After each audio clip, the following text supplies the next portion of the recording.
Sorry.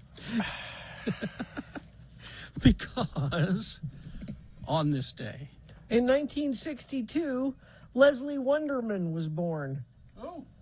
Oh, you didn't think Taylor Dayne was her given name, did you? Well, that screams of a fake name. But that's a perfectly good name to use. Wonderman? That's a great name. Yeah. Should have used that. So just a little look behind the scenes of what goes on here. And what was the lyric in that song? Tell it to my heart, I can feel my body rot. What is that? Rock. Oh, I see. Rock. I should have figured that out. I was sure she was saying, I can feel my body rot. No. Okay. Which makes sort of more sense in that song. But so behind the scenes here, you know, we have this little, Gina and I had this little bet that she kept accusing me of hating every single song that we opened the show with. And I said, that's not true. That's patently not true. And so there were some suggestions for opening songs, several of which I liked. Well, a couple of which I liked. But Gina insisted on playing this one, that we opened the show with this one, because she knew it was a song I would hate. Because she wants to be proved right that we. So she's willing to ruin the opening of the show so that she can be proved correct that I hate most of the songs. If this unscientific poll we've been taking is what do you mean unscientific? We count up the vote. How many songs, Katie, have I said I like, and how many have I said I didn't like? And today you can put today's song. I don't like it. I didn't like it. that surprises me. I'm so shocked. Yeah, well, I thought we went out of our way to kind of help. Bill was always hot for Taylor Dayne. Let's play that one. 15 likes. 15 likes and what, 3 or 4 dislikes or something? Yeah. So, what's unscientific about that? We're counting them up. You're right. What? I don't wish to argue with you about this further. Okay, what would you like to argue with me about? I'm sure something will come. Come on. Come on, have at it. Well, we could get into the unscientific nature of measuring human emotion, but that would be a fool's Let's not do that. errand, so we won't. And Carrie, I was wrong, because one of the songs we were looking for, and I think we do this every time we look for this song. Yeah. So it's Peter Wolf's birthday. And you're like, who's that? It's the guy that you think is Jay Giles, but it's not Jay Giles, because Jay Giles is the guitar player of the Jay Giles Band, not the singer of the Jay Giles Band. And Peter Wolf had a solo song that I always forget what it's called. And Carrie and I look for it once a year, I think, probably on this day. You should watch them. They put on some helmets and get some flashlights, and they go looking for this song. But it is called Lights Out. I always think it's called Dancing in the Dark, and it's not. It's called Lights Out. But even when I search Peter Wolf Lights Out, I can't find it. Really? Yeah. Well, that's because it's Jay Giles, right? No, it's Peter Wolf solo. Oh. Well, maybe it's under Jay Giles. They're wrong if it is. Well, I mean, I have it on a 45 in the garage. That doesn't help any. No. No, it doesn't help because you don't have one of those adapters to make it so you can play it on the spindle. People don't know what that is. No. Hang on, people are finding it. Oh, We found wait. it. We found What? it. We found it. Okay. Believe it or not, we found it. This would you have said yes to this opening number, Bill? Would you have liked this one? I don't know. I can't remember exactly how it sounds. Because now I'm hear curious. I can't hear it. This morning could have started out a whole other way. Yeah. I think I do remember it, and I certainly prefer it to Taylor Dayne, but not much. Now that I hear That's it.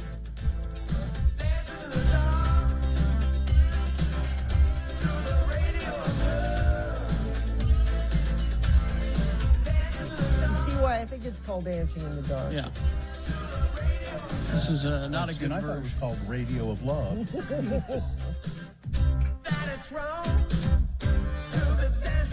Yeah, no, not so No, not better than Taylor. It's better than Taylor Dane. See, I thought in the song, don't they go, lights out? Yeah, Yeah. they do. Okay, I like that part. Toward the end.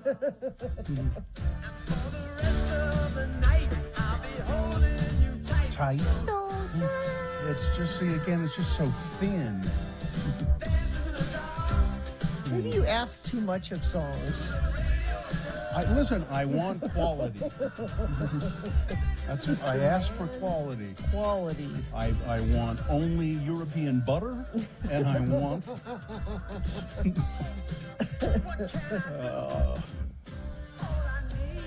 Yeah, Okay, not so well, much. so we would have. This would have been bad no matter what.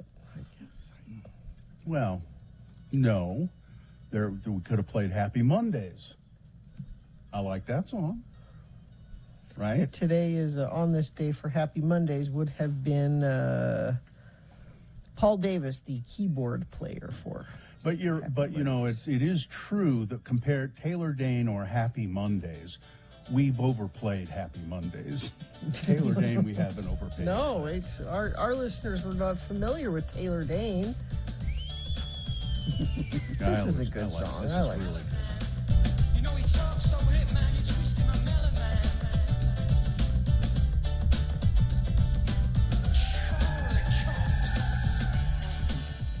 I can feel my body rock. Rock. Oh, rock, yeah. Feel your body rock. Tell it to my heart. I can feel my body rock. I think it's rock, Gina. Okay. I'm not going to argue. How's the weekend? Good? Snow? Jeez. I got a foot up here on Mount Doom. I got a foot down here. Yeah, we too. got about 8-10 inches. But then you head down into the valley, nothing. Well, no, there was plenty down in this valley. It was. So the sidewalk was warm when it started snowing, which means when you go out to shovel, everything on that bottom layer is just this heavy, water-laden mush. Well, how do you know? Don't you have the men in your house shovel for you?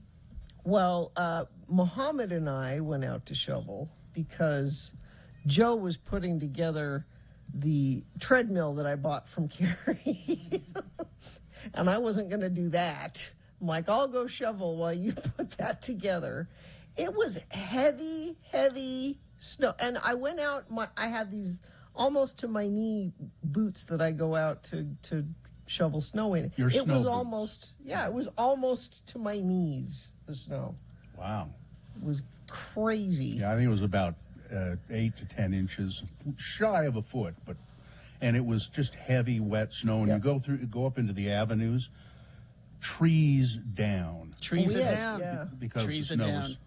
And at my house, my next door neighbor, some branches from the trees down. It's nature's pruning, is what it is. But so I live on a corner, which I love every day of the year except snow day, because it's twice as much area to cover. And Muhammad started at one end, and I started at the other, and then Who won? he went faster than I did. But I'm more thorough. Like I get side to side of the sidewalk. Like it is, Sure. however wide the sidewalk is, that is Yeah, where that's I what I do, shovel. too. Yeah. And he kind of, A path.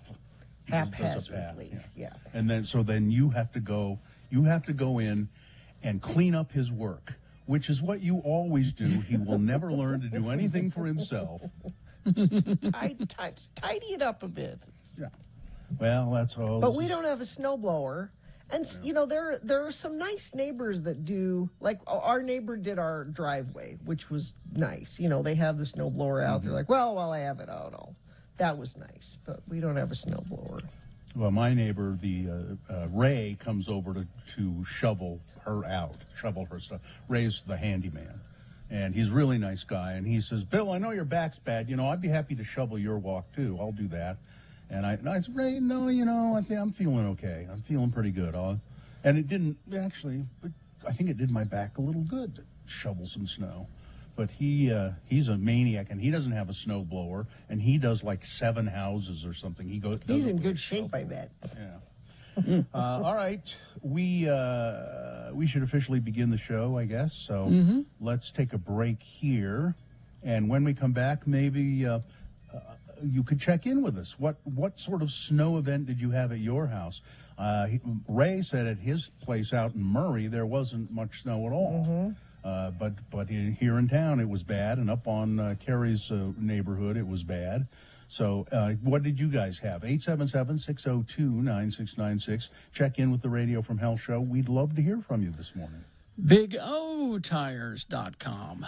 Locally owned and operated, and that's great to know. But even better than that, the lowest price on every tire every day. And you certainly needed your snow tires yesterday. Yeah.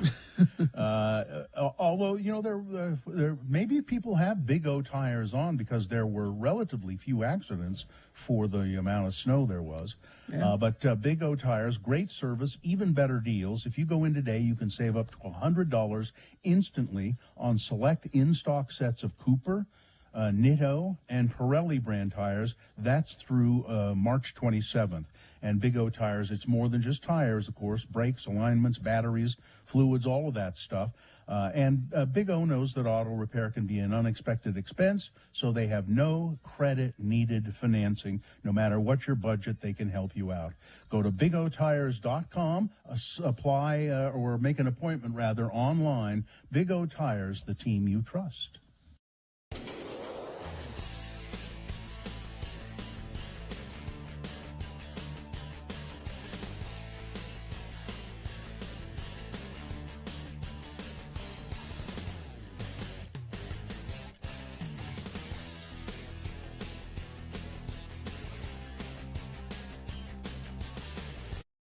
So you saw this video a week or so ago about the guy strapped a GoPro to his dog to see what the dog did while he was at work.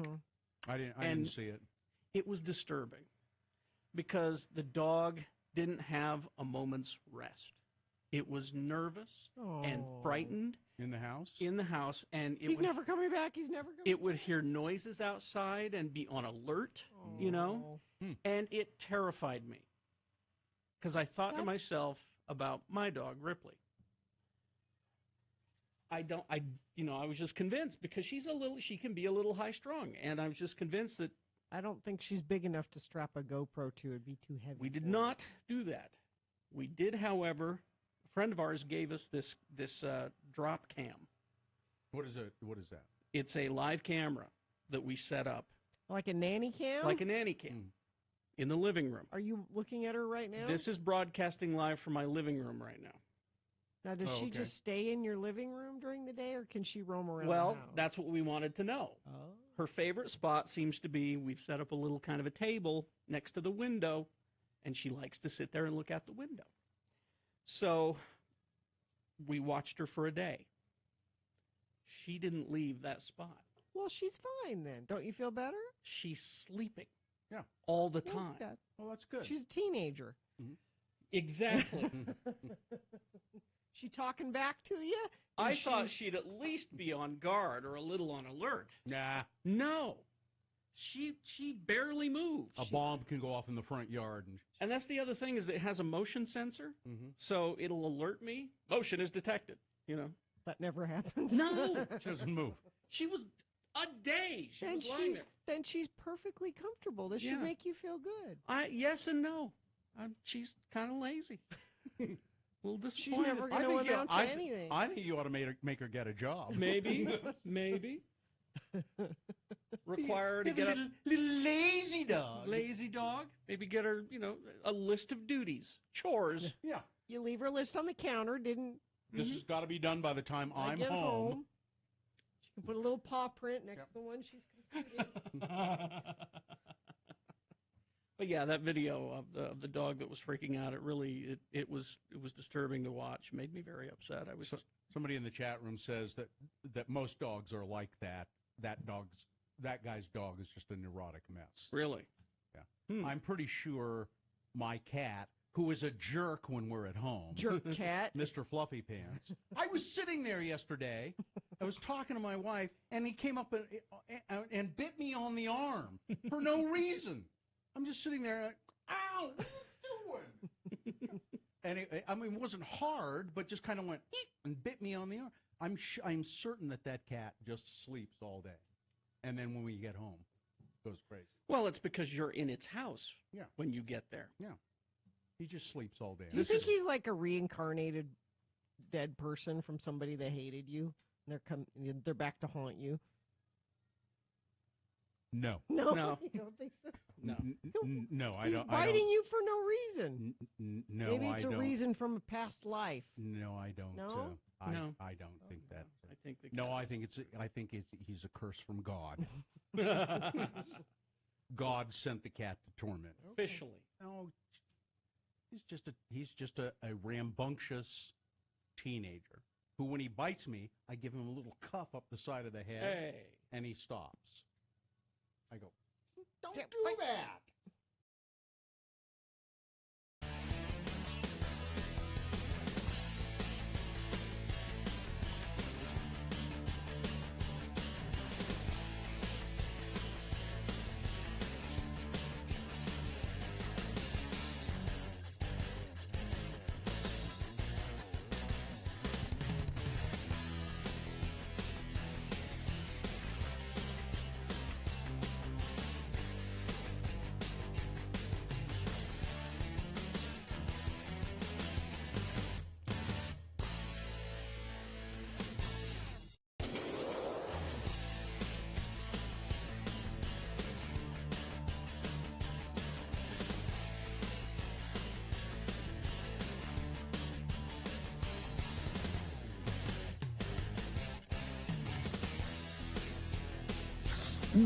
All right, it is 6:21. Let's get this over with. Yes, indeed, we should, and then we'll go to your check-ins. Please call us 877-602-9696. Love to hear from you this morning, and tell us, how was the snow event at your house? 877-602-9696. Gina? Demand for nurses is higher than ever. Nightingale College blends online classes with on-ground supervised field experience. Enroll now for upcoming summer semester. Visit them at nightingale.edu. I demand a nurse. What's this demand for nurses? The moon, here we go, is 23.5% of full. It's on its way to being full, a waxing crescent moon. The moon will rise today at 9:26 a.m., today being Monday. It's the 7th day of March in the year of our Lord Jesus Christ, 2022. It's the 7th day of Lent, and this is the Radio from Hell show, starring the Lords of Morning Radio. Today, broadcasting from our respective homes, Carrie Jackson, Bill Allred, and Gina Barberi. Katie for short is our producer in the studio, and what's she doing there? Why, she's producing the show. And she has help from Miriam and from Cameron Diaz as well. It's National Cereal Day today. All cereals? Yes, it's any cereal you choose to include. It's National Cereal Day. Gina, there are no bad cereals except grape nuts. I was That's going to the say, only- are there only no? one. Really? We've had That's this the only- discussion before, and I actually kind of like grape nuts. But it's National Crown Roast of Pork Day. Well, very specific. This is the day you go out and you get a roast, a crown roast of pork, and then you have to wear it all day.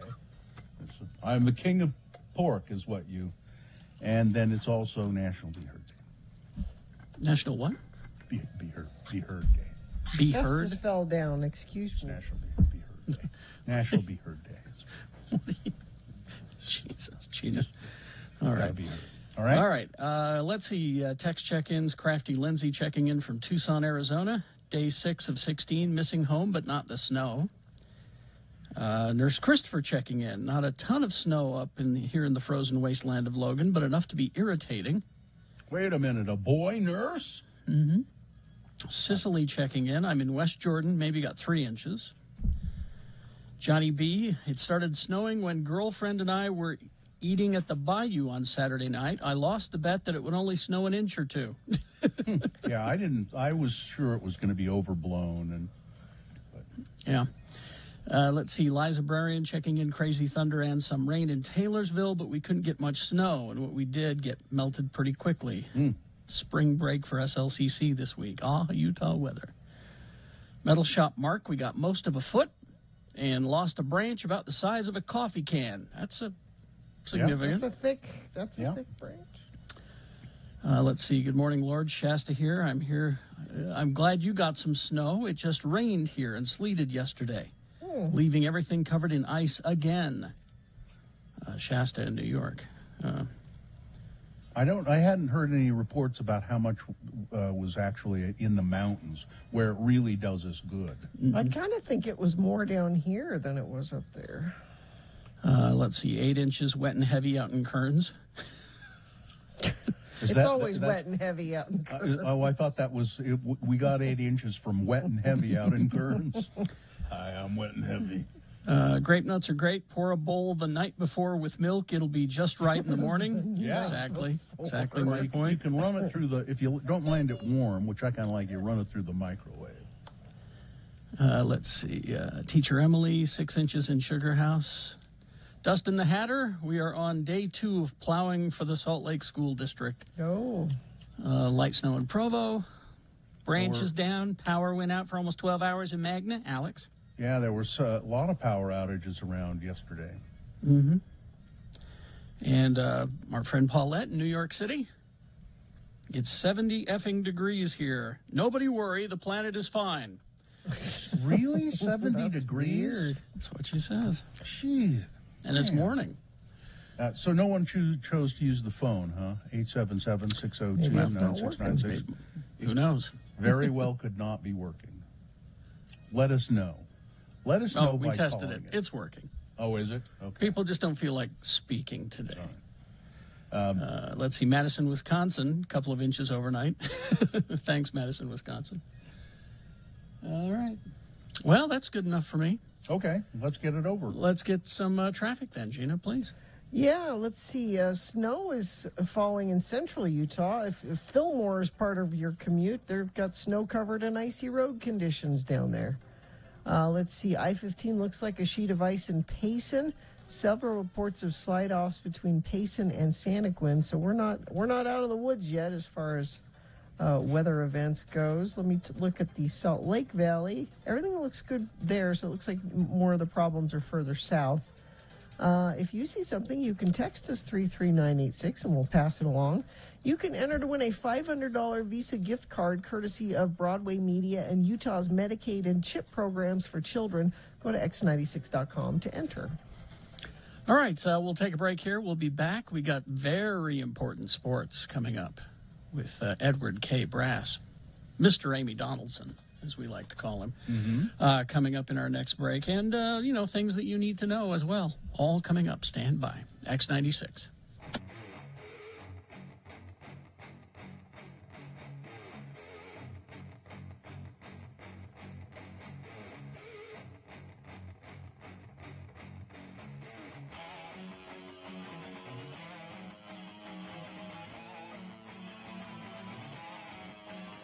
It's from the Girl Scouts. And then there's a nice letter say, "Hey Bill, we get you. You're a guy's guy.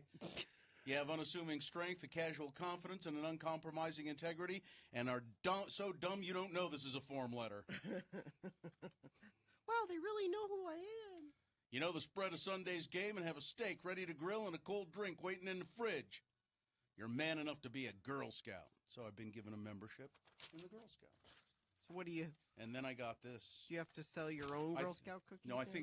think what that means is they'll hit me up periodically for money. Yeah, that's a great gift. Yeah. Then I didn't want to Yeah. say that what they're doing is opening a door to something that you will regret later. But And then I get this card. Now, little Bill, sick. He's sick. He was very ill. Barfing and all that. So that explains the card. And with this card came 3 pairs of really nice underpants. Patagonia, silk weight, boxer briefs. Underpants. Which I really like. And they're They're it's expensive underwear. I mean, it's like, I think they're $30 a piece or Wow. something like that. You should get a whole So- pair of pants for that. So here's the card that came with it. At least I'm too sick to cause trouble. Trouble. Trouble.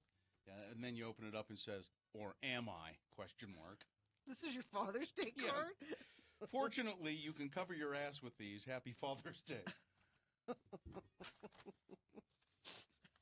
That's I'm it. Too sick. At least I'm too sick to cause trouble. Trouble. Trouble. Yeah, trouble. And Or then you am I? and then you open it up. That's a threat. Or am I? That's a threat, is what That's that exactly is. what it is. So it was my Father's Day threat. Yes.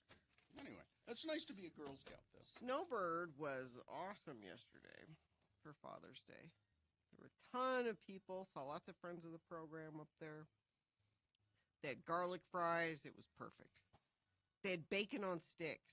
Big, thick bacon on sticks. So Gina was happy, and that made it a good Father's Day because she got what she wanted. Well, no, everybody got. Joe got a massage up at the cliff. Daddy Gary got a massage up at the cliff. Mm-hmm. But first and foremost, they had garlic They fries. had garlic fries They had and garlic bacon on fries. sticks. Yeah. I went out to the Christiansen Family Farm, Hog Heaven in Vernon, on Saturday, and bought a bunch of meat. That was bought pork and beef, and that's actually for my wife's birthday, who's her birthday today. She wanted meat for her birthday. The gift of meat. Everybody's got something. Yeah. You? No. Nothing. All right. What?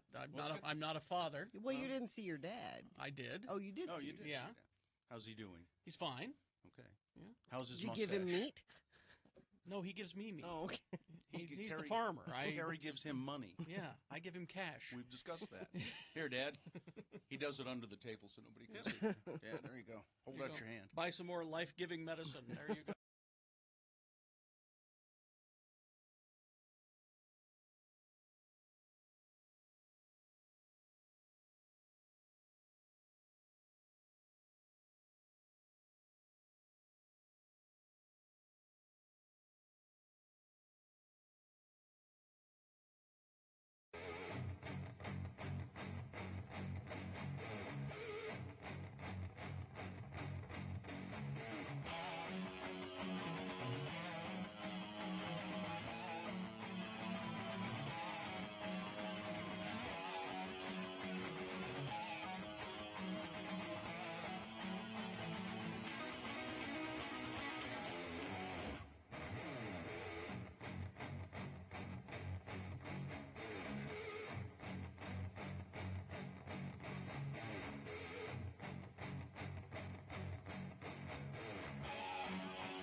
Okay.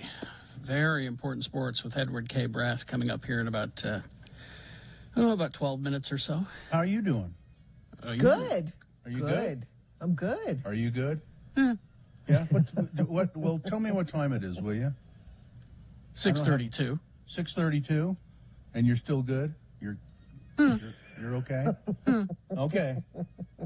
What would make it better, Carrie? What market was that stuff? San you just played? Antonio. San Antonio. I didn't catch that. So it's a bigger market than here. And now, the electrifying small talk of San Antonio's daytime with Kimberly and Esteban. So they are in a larger market and they can do that. Kimberly and Esteban. So, Don't they have a consultant? Because I would think a consultant would listen to that and say, this is not good. You keep saying it's good. This is not good. I don't know. I think a consultant would say you're approachable. All right. So a lot of snow. As long as they're not political, everything will be fine. Yeah. We had a lot of snow, and I'm going to tell you about that. Gina, you got to sponsor that? I do. There's a demand for nurses. I've told you this, but it hasn't demand changed. a nurse. There's still demanding nurse. It's higher than ever. Nightingale College blends online classes with on-ground supervised field experience. Enroll now for upcoming summer semester. Go to nightingale.edu. Heavy snow accumulations, both in the valleys and up in the mountains, with the snow continuing to fall overnight Saturday and then into Sunday morning. The Salt Lake Valley and the Tooele Valley had a winter storm warning for quite some time. The storm left 30,000 Rocky Mountain Power customers without electricity, mainly in the Salt Lake area. By 10:30, Sunday evening, it was down to about 1,800, and it should be mostly cleared up by now, the power outages. Early snowfall totals in this is Sunday snowfall totals. Some more fell after this, but Upper Avenues got 10 inches, Sugar House 7, West Jordan 5 inches, Mill Creek 5 inches, Rose Park 4 inches, and Tooele 4 inches. For some reason, they don't count the Olympus Cove area. They don't have any totals for that. A lot of tree branches down, which was, of course, the power outages caused by tree branches and just heavy snow. A tree fell on a car in Kearns, and Utah Highway Patrol troopers responded to 114 crashes. Wow. And they helped 169 other drivers just stuck in the snow. You know what's fun when you're shoveling snow?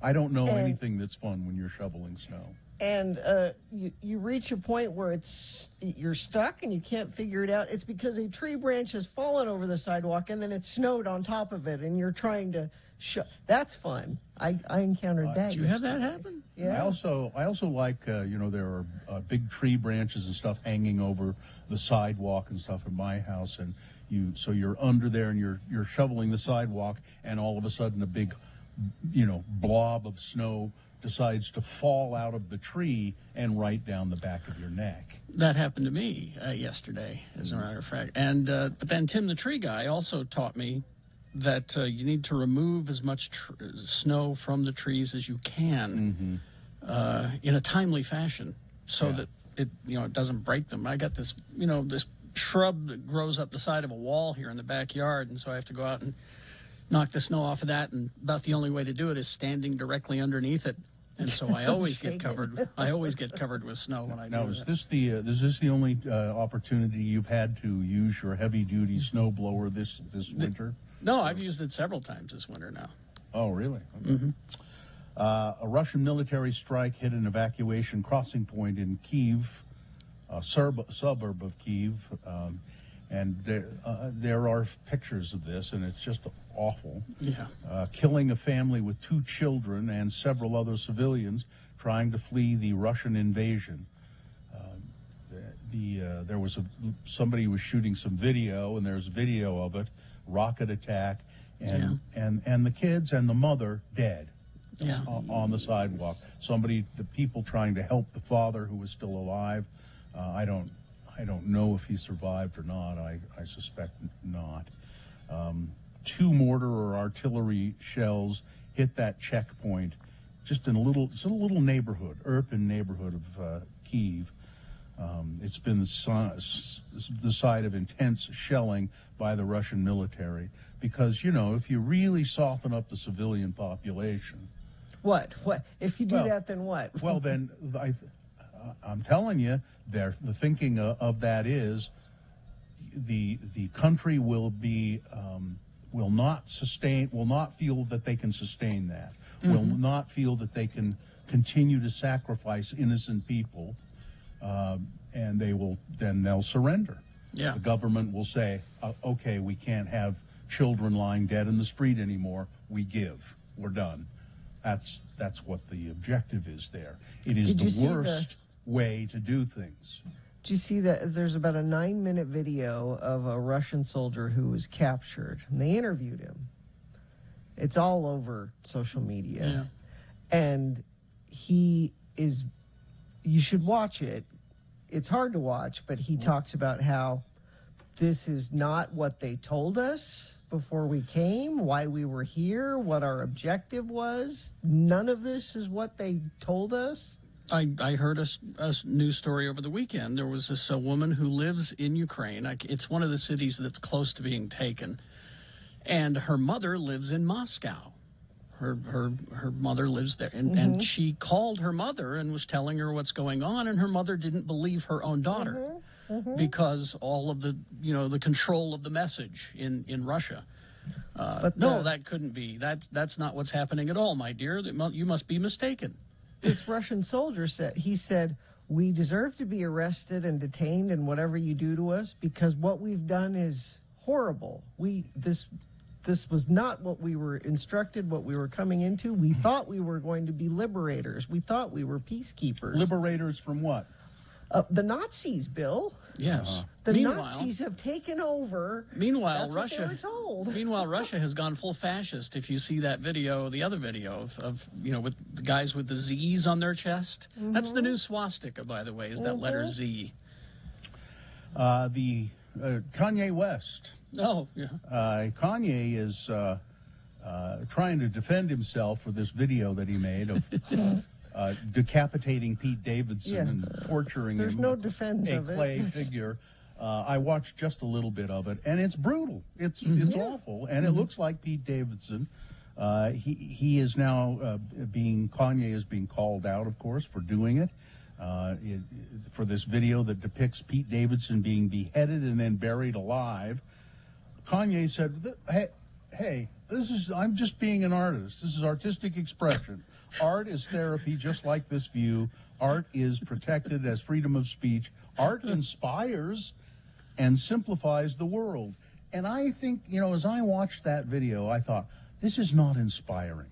No. This is not inspiring at all.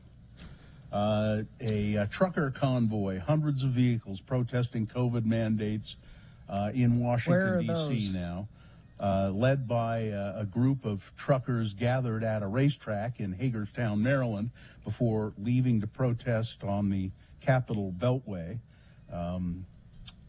Draped in American flags and fueled by anger, they were there to show their displeasure, this convoy of... And I saw a video of it. There are a lot of trucks there for sure. It is unclear whether the caravan will enter Washington, D.C. this week. Organizers said they didn't want people to drive into the Capitol, so they're just on this why? beltway around. It's a trap. It's a trap. No, that's what they were saying. We're not going into the Capitol because it's a trap. A trap of what? Nancy Pelosi has got a trap ready for it. I'm not kidding. This is what they said. They'll arrest them, confiscate their big rigs, It's a trap. Tornadoes, we have terrible weather here, but tornadoes ripping through Iowa. A tornado near Des Moines killed 7 people. This is not tornado season, is it? I don't think it really I don't think is. so. The National Weather Service in Des Moines said an initial estimate of the Madison County tornado showed that it was an EF3 with wind speeds of at least 136 miles an hour. An armed intruder prompted a lockdown of a military base that the president and vice president used to travel to and from Washington. They had to lock it down Sunday night. At least one of the intruders was armed and bypassed a security checkpoint at about the time that Vice President Kamala Harris and 4 cabinet members landed at that base. The 2 people drove through the checkpoint at the main gate and failed to adhere to commands of security personnel. I think they said, "We need to see your ID, stop." And they just, they didn't stop. Kept going. They kept going now, but they were apprehended. One of the individuals apprehended had a weapon. The hard seltzers, they're being, half of all the hard seltzers are being removed Bill, you got to stock up. Can't you from stock the shelves. Because the Utah legislature passed the bill. About half of the hard seltzers available in Utah will soon be removed from supermarket and convenience store shelves. Well, they have until July to do it, apparently. Available only in state liquor stores because of a change in state law that passed the Utah legislature this week. It is inexplicable, really. It has to do with how they flavor them. Some of the seltzers use ethyl alcohol, and some of them use glycol, or It's some stupid thing like that. it's- Yes. it is ridiculous.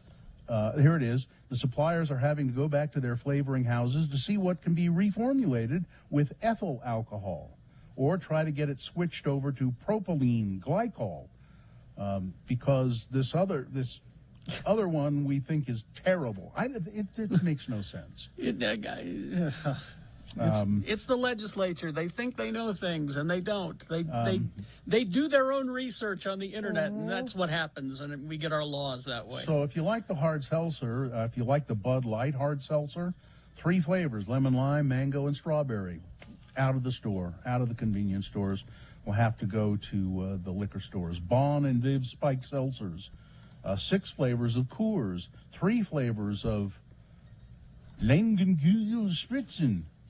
5 flavors of Pompette. And my favorite, 13 flavors of, and that would be all of them, Vizzy hard seltzer. Oh, you won't be able to get any of them? No. So, No, they and- all have to go to the liquor store. and that's not even guaranteeing that they'll be at the liquor store. No. They can't stock all that. I don't think they probably will decide, which have been the best sellers and try and handle it that way. But it's just ridiculous. Gina, I'm curious. Have you played Hurdle yet? Did you look? Oh, for it? yes. Yeah. Please. And does it work okay? Does it work? Yeah. Hurdle, yeah. This This is my game. This is where they play little tidbits of little bits of songs, and you have to try and come up. It's just like Wordle. You have It's 6 named- guesses. Yeah. It's name that tune, and it's Yeah. name that tune in 1 second, 2 second, 3 second. This is my game. Since the New York Times bought Wordle in late January, some players have become convinced that the game has become more difficult than ever before. It's the New I York find Times it. says, no, it's not. I'm It's still just the playing same. that too. It's It's the same. While that claim remains unproven, and the New York Times says, no, we didn't change it at all. A new study shows that more and more people are cheating at Wordle. Now, this is a How do you solitary cheat? game. Well, you do things that you say that you've done things that you didn't do on Like the game. I'm sure you can Google every day what was the Wordle for Oh, yeah. today, and it's. You can. I mean, that's. Is that what they're talking about? Just not even trying to guess what it is, And Just then Google posting it? your score Yeah. online. To say, look, I Oh. got it in 3. Or you post that thing online without having even done the Wordle. Yeah. You just post the grid that shows how well You're you only did. lying to yourself, people. They say that the cheaters usually play in the morning. This study shows that search is most often done between 7 and 8 a.m. So, yeah, people do try and go and find out the words. Well, see, that way you can post your score at noon when everyone's on lunch break, and they can see, oh, look how smart Gina is. Oh, I did my first hurdle over the weekend because Bill pointed it out to me, and so I played it over the weekend. I played twice, yeah. I posted my first one just because I'm like, oh, this is because I'd never played it myself. I didn't know how it worked. We did it on the air Friday, but that is the only one I will ever do. I mean, I'm playing it, but I'm not going to post my score every day because that's annoying. But I love it. Thank you for pointing it out to me. Sure. And then finally this. Residents in Salt Lake City can sleep easy now oh, good. after police have captured an aggressive turkey that had been roaming a neighborhood. Oh, thank God. Officials with the Salt Lake City Police Department said that after an extensive neighborhood search, the troublesome turkey was located hole up on a utility line. We called in our resident ornithologist to effectively communicate with Gobbles, the police said in the Post. That's turkey language, I guess. Police said that the turkey, affectionately named Boris, agreed to stop chasing cars and people for the night. It's Wait a unclear. minute. He agreed. They had a talk. Yes. No, see this Channel 2, it says they communicated in Gobbles, Gina. Now, Channel 2 decided that they would write this story in a humorous vein. See, I left out the first the first part of it. In a tongue-in-cheek media post, officials at the Salt Lake City Police Department said that after an extensive search, Okay, they now I understand. Channel 2 was trying to write it in a humorous fashion. And Boris, do you agree to stop chasing cars? See? That's a yes. That's gobbles. My client says yes. It's the gobble language. By the way, the police said that they issued Boris a citation for foul behavior. Boo! Oh, that's just. Oh, God. All right. Weather traffic. Okay, so for Monday morning, Weather Service is predicting some more lake effect snow could fall in portions of the Salt Lake Valley and Tooele Valley, including along Interstate 80, with accumulations of 1 to 2 inches possible. And Salt Lake conditions will be partly sunny later with a high of 33. So it's really cold.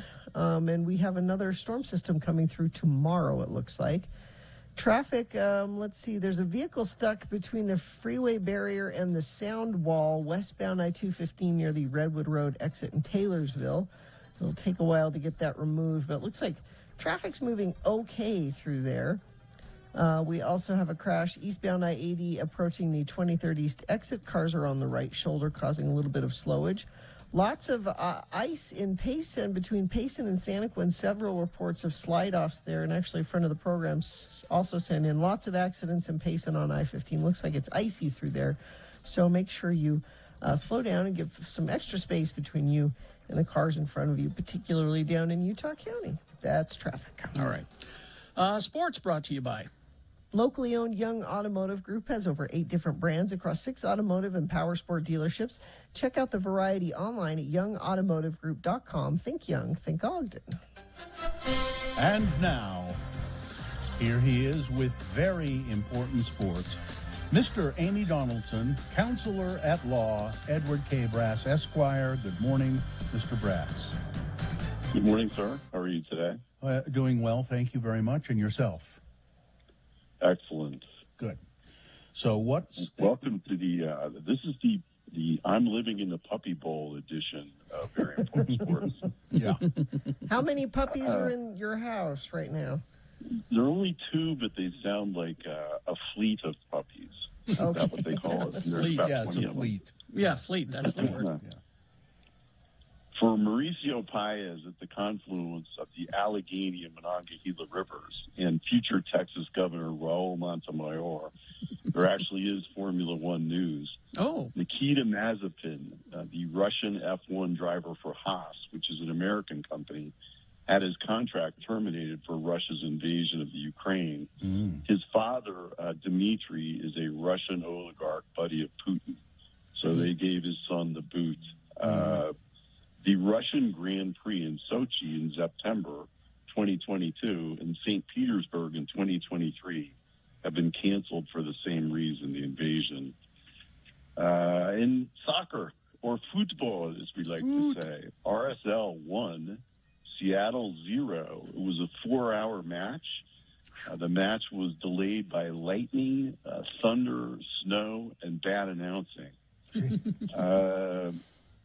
In regular football, in the Premier League, Manchester City 4, United 1, Arsenal 3, Watford 2, Chelsea 4, Burnley 0, and Liverpool 1, West Ham, the Hammers, Katie's team 0. The table right now, the top 4 is Manchester City, Liverpool, Chelsea, and Arsenal. Chelsea's been built into a powerhouse. It's a worldwide club by Roman Abramovich, a billionaire Russian oligarch. The Blues are the reigning champions of the Champions League, which is the most important league in Europe. Before his assets are frozen, Mr. Abramovich has listed Chelsea for sale for £3 billion. That's about $4 billion. Man. He's going to dump them before they freeze him. He's done good by that club, but they're going to take it away from him. He's pretty convinced. Yeah. In boxing, former world heavyweight champions Vladimir and Vitaly Klitschko have enlisted in the Ukrainian army. Oh. Vitaly is 6'7", 247 pounds. He's also the 50-year-old mayor of Kyiv. So this ex-heavyweight champion who's enlisted in the Army and is 50 years old is the mayor of that city. As Gina said, see the Russian POW all over social media that's being interviewed. He talks about how these people are his heroes, and he's utterly befuddled as to why they're there. Three-weight champion Vasily Lomachenko was on vacation in Greece. He traveled to Romania, drove 9 hours to Ukraine, and now he's in Odessa on the Black Sea waiting to repel the Russian landing craft. This is a guy who's 5'7", 134 pounds. He's supposed to be the best boxer in the world, pound for pound. The current heavyweight champion, Alexander Usyk, abandoned a multi-million-dollar contract to fight in London to go to Kiev. He flew from London to Poland and then drove 500 miles to join the Ukrainian army. He's made a video urging Russians, his Russian fans, to go back home. And in high school sports, so that I don't get any hate mail from parents 3 or 4 years from now, in 6A basketball, Lone Peak is the champion. In 5A, the famous Springville Red Devils, 54, Lehigh 43. In 4A, Desert Hills is the champion. In 3A, Judge Memorial Catholic High School, Gina, is the champion. They beat Richfield. In 2A, Kanab beat South Sevier. And in 1A, Paiute 38, Tabiona 30. On the boys' side, American Fork 43, football and violin school, Corner Canyon 39. So American Fork's the winner. 5A, Olympus 1.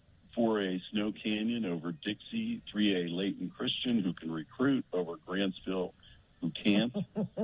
2A, San Juan over Enterprise. And 1A, Paiute over Panguitch. So Paiute, one of the smallest counties in Utah, won both the girls and boys high school championships. Go get them, Paiute. You bet. I wonder if they're the Paiute Utes. I actually don't know.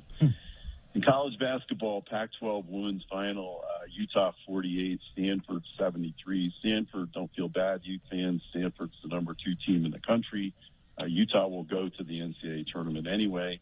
BYU plays Portland tonight in the West Coast Athletic Conference semifinals for women. 10-19, Weber plays 14-15 in the Montana in the Big Sky tournament tonight.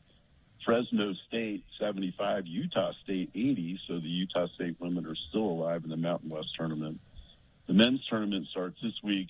Utah 11-19 versus Washington 16-14 on Wednesday. BYU lost to San Francisco 75-63 in the West Coast Athletic Conference quarters. They're 22-10. They're not likely to go to the NCAA. Look for them to NIT. On Thursday, Weber State 20-11 versus 18-13 Montana in the first round of the Big Sky tournament. Also on Wednesday, Utah State plays Air Force in the opening of the Mountain West tournament. In basketball also, in professional basketball, Phoenix Mercury star Brittany Griner, who plays in Russia in the off-season, was foolish enough to have hashish oil in her luggage in the airport in Moscow. Well, that's what they said. In these times. Yeah. Yeah. Well, I mean, it could be planted. Yeah. She's in custody of the secret police in Moscow right now, and the Secretary of State is negotiating to get her back. In the NBA, Jazz beat the Thunder last night. The Jazz are still 4th in the West. In their last 10 games, before last night, they were 8-2. Quinn Snyder was Coach of the Month for February. Give very important sports a healthy Rudy Gobert, Mike Conley, and Donovan Mitchell, and very important sports is the Coach of the Month for February. In college football, Michigan Heisman Trophy winner and idiot Desmond Howard saw a photo of a bridge lit up in blue and yellow colors for Ukraine and thought it was for Michigan. He tweeted a picture of the bridge and said, "Go blue." It's the wrong color blue, for one thing. It's a different color blue. And we who spent time in Columbus have something to say about the color yellow for them too. It's the wrong color yellow, but we'll That's not suitable for a family show. And finally, this in the NFL for Bill Allred.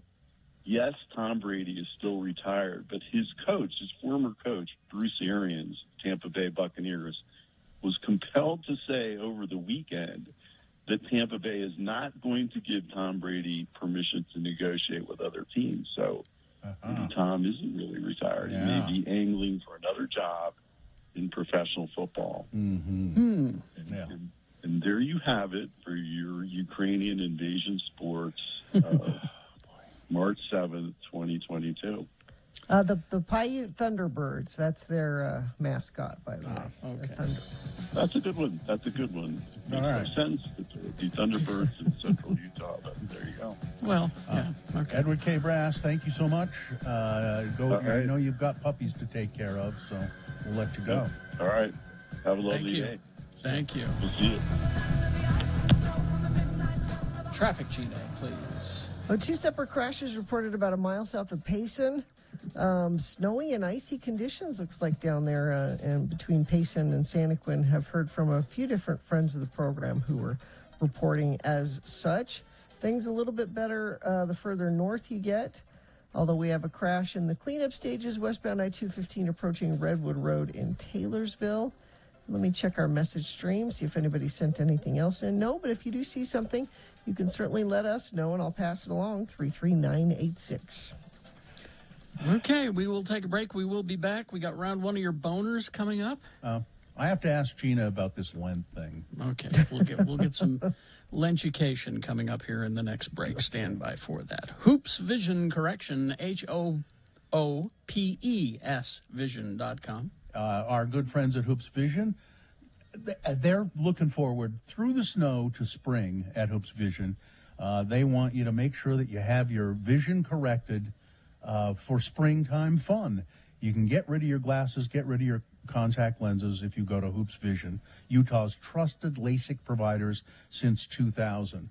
And it's really a pain to wear glasses in the winter, as a matter of fact, because they fog up all the time. Hate that.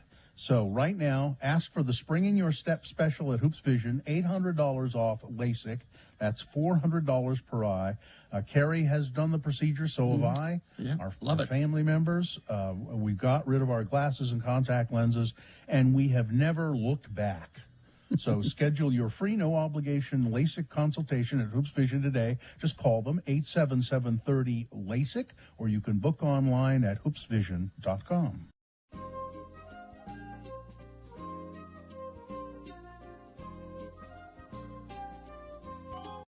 Is it chilly weather yet? I think You it's all. want to eat chili? Well, see, I had a little argument with my wife, and I just wanted to clear this up. I know it's September. Yeah. I don't that's- think it's quite chilly weather Well, yet. but so It's going to be like almost 90 today. some friends of ours, our friends the Duncans, Linda had some surgery, so we made dinner for them. And my wife said to me a couple of days before, will you make dinner for the Duncans? And I said, yeah, sure. And I said, well, I said, what should I make? Maybe I'll make lasagna. And then I thought, no. Dave's from an Italian family. He grew up eating Italian food, and his mother cooks Italian. I'm not going to make lasagna. I know, a big pot of chili. I'll make a big pot of chili. So I have all this planned, and then the day before yesterday, I said, well, I'm going to make that chili for the Duncans tomorrow. My wife said, well, chili? It's hot. It's not chilly weather. It's not chilly weather. She's right. I thought of chili when it was rain. It was rainy last week, and it was kind of rainy and drizzly. And I said chili, and then she said, "Well, it's not chilly weather." And I thought, "Come now, wait a minute though. I like a good bowl of chili anytime." Chili is a Here's why. Actually, hot weather is chilly weather. Yeah. Why is it that in the Latin American countries, that's where all the spicy food is? Yeah. It's because it's so hot, they want to sweat so that it cools them down. So make it spicy, and it's chilly weather. Yeah. I just there you go. I just don't understand why there has to be a certain weather for certain food. it's like if Joe- it's good chili Joe makes anytime. these stews But he can only do it like in the fall and the winter. But Like that's having mainly because he has. stew in- That's mainly because he has clients in town. No, but like you don't have stew in July. Sure Stew you do. Stew is a cold weather. That's true. We make chicken noodle soup, and You don't ever and do we it in the only do summer. that when it starts to Yeah. get cold. But you can do it. But I think that you could, and again with the spicy, that's what I think. Well, that's fine. You You're guys go making ahead. sure- You guys go ahead and pigeonhole yourselves. I'm going to be the guy who has grilled cheese and tomato soup any day of the Hey, week. When it's 100 degrees No, I outside, had grilled that a few cheese weeks and- ago. I had that a few weeks ago because we had tomatoes from Dad's garden, and we had too many. So you made tomato soup. So Sue made tomato soup, and we had grilled cheese. By the way, you can always bring me more tomatoes. Oh, okay. Smoked Gouda, Yeah. grilled cheese. Yeah. Awesome. Gouda. So that's I'm going to be the guy because I like a good You bowl break of the chili. rules there. Anytime. Right. Stu, you have Joe next summer. Okay. Right. Have Joe make me a stew. We'll have you over for stew. I'm telling I'm you. not following society's rules. I'm not putting up with that chilly weather. That's right. I'm going to eat chili anytime I want. Don't try to tell me. Sometimes I felt a little tied down by a mortgage, kids. I felt you're tied you're down by. pushing back. That's it, Push baby. back. That's it. Take that. No more crap for me. I'm eating chili in the summer. Take that, society. In your face, man. Always being held down by the man. That's it. All right. Chili for me. That's right. Thank you. Thank you. down with your manners. Exactly.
All right, it's 7:07.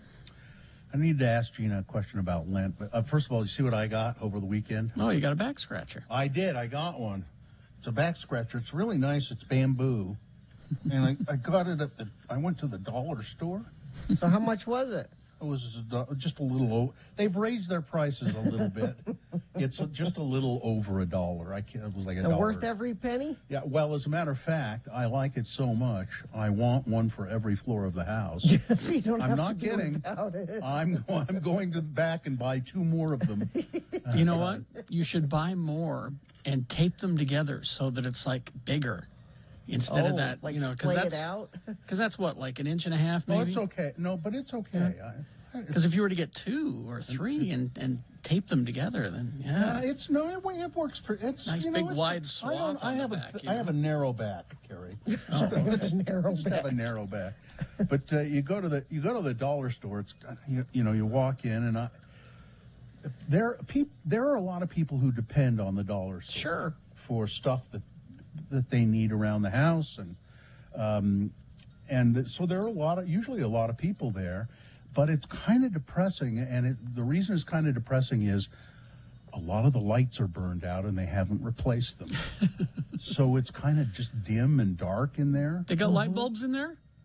Yeah, Really? Not they the just- kind, not Over the shelf and, not you know. not the kind that the fixtures take. I don't think.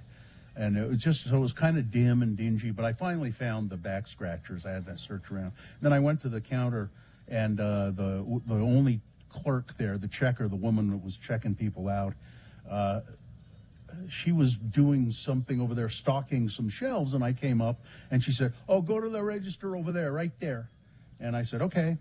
And I walked around and went to this register, and she said, "Oh, no, I'm sorry. I mean this one over here." And it was like 4 feet away. And I said, "Oh, okay." And then she just kept apologizing over and over and over again for having made me go to the wrong register and then having to walk 4 feet to go to the other one. "I'm really sorry. I'm really sorry." I said, Well, she's fine." probably used to being yelled at Yeah, all the exactly. time. That's what I was going to say. I these said, days. "No, it was fine. You're okay. It's fine." "No, but I am really sorry that I told you the wrong register. You didn't understand what I'm really, really sorry. That'll be $1.08. I'm sorry. Anyway. It'll be $1. Okay. Anyway, so what about Lent? Yeah. So Lent is a Catholic thing, pretty much mostly. It is the period between Fat Tuesday, Ash Wednesday, and Wednesday, Easter. and so Palm Sunday is when it's over. And I think Easter. that's no, It's over on Easter. no, I'll look and make sure. I can't be sure, but so it's the time when you're supposed to show the sacrifices, I guess to empathize with the sacrifice that Jesus made when he fasted for 40 days while he was in the desert and tempted by Satan. Yeah, Like you know he does. Satan. Satan Yeah. always does that. Yeah. And so you're supposed to give up something for Lent. And I decided I would. Gina, every year, she gives up something for Lent because she's a Catholic. And what she gives up is French fries. Because it has to be something that is difficult to give up and something that when you reach for it and then you go, "Oh, wait, I'm not doing that now," and it makes you think about depriving yourself, being self-disciplined and depriving yourself. of By the way, Gina, I just looked it up. Lent is over on Palm Sunday. The following Sunday is Easter this year. Okay? It's 40 days is Palm Sunday. Okay? Just so you know. Okay, I'm not going to argue about that. What's your question? I about wouldn't Lent? if I were you. But my question is now, so Gina, she said it's so difficult to give up French fries for her. And so I said, well, I'm going to give up something that would really be difficult for me, and I'm going to give up drinking, any kind of drinking. And I want to know, when you do Lent, how often do you weaken? Do you weaken and go have French fries? What are you looking at me funny for? I'm just going to ask you, do you ever break your Lenten promise? Or do you make it for the whole 40 days, no French fries? I haven't Be broken honest. it this year. But yet. in the past, have In the you? past, in the past, yes, I have. So- I have fallen. So probably every year? Do you fall every year at some point?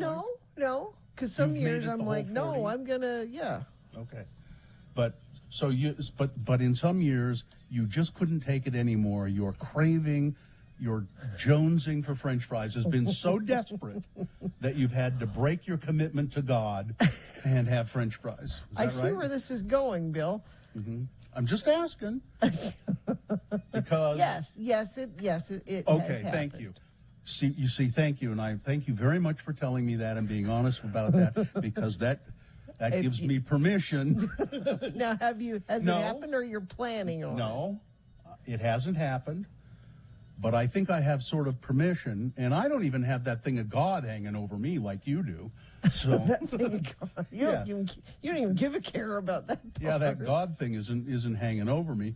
I've just I just wanted to have some self-discipline and some will, and apparently your self-discipline was not strong enough sometimes that you've given up, that haven't been able to give up Correct. fried potatoes. Correct. But I would feel horrible about it, and then I would immediately just get right back on the wagon and try to.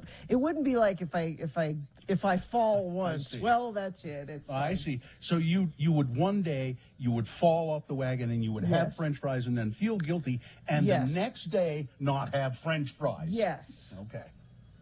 So if you want to go about it, you don't have to do this at all. By the way, I was going to say, I get the I feeling know. you're asking her for permission, but I know. you I don't know have. I don't. You say a couple Hail Marys, Bill. That fixes everything. Yeah. there you go. and you know what? Not having to do it makes it even more difficult. That's true, because you don't have a You're just I doing. don't- I mean, Yeah. you could say there are health reasons to do it. You could Couple of Hail Marys. Those are great cocktails, by the way. If you have a couple of those. just have No, a I'd rather couple have Hail the Marys. bloody. Yeah. Yeah. Okay, it's all right. I'm still on. I'm not going to give you a hard time about this. Well, if I don't make it, I'll let you know, and you can Okay. feel free to. But get so it far, anytime. so good. Okay. All right. Traffic, Gina. Friend of the programs, there's an accident I-80 eastbound right under the 21st East Bridge, blocking the left two lanes. Lots of black ice, they say. So slow down. We're hearing about that, particularly down in Utah County. There's been quite a few accidents between Payson and Santaquin. Lots of icy road conditions through there. Also have a crash on the exit ramp eastbound 215 to Union Park in Midvale. Vehicles off the road. Emergency vehicles are partially blocking the left lane.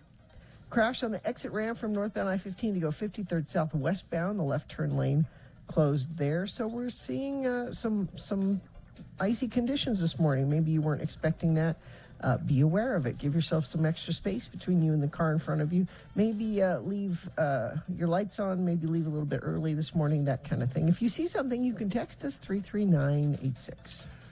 Boner's round one coming up. Here are the candidates you'll be considering. Boner candidate number one. I only had a couple of dinks. Boner candidate number two. Listen, this transgender thing, this is just like, the horse industry. And boner candidate number three. I want all my little Hulkamaniacs to know I made sure it was a quality pre-owned vehicle. All right. Boners round one coming up after these. Stand by. The International Sportsman's Expo. When are you going to be there? Yeah, let's see. I'll be there on that Friday, the Friday Friday. that it opens. So this Friday. Is it? Yeah. Is it this Friday? I don't know. You better check. The 17th through the 20th is when. Oh, it's next week. It's a week from Friday. Yeah. The International Sportsman's Expo at the Mountain America Expo Center in Sandy. This is great. You can discover your next adventure. You can buy the latest gear, outdoor gear, and we're talking, fishing, hunting, camping, all of that. You can meet pros who know how to use that gear so that they can show you don't feel How's like a this dummy. work? Yeah, exactly. The International Sportsman's Expo has all gear of every kind, and you will be able to talk to the pros and find out all about it. There's a youth fair there as well. You'll be able to take the kids and then just kind of turn them loose on their own. So for more information and event details, visit sportsexpos.com.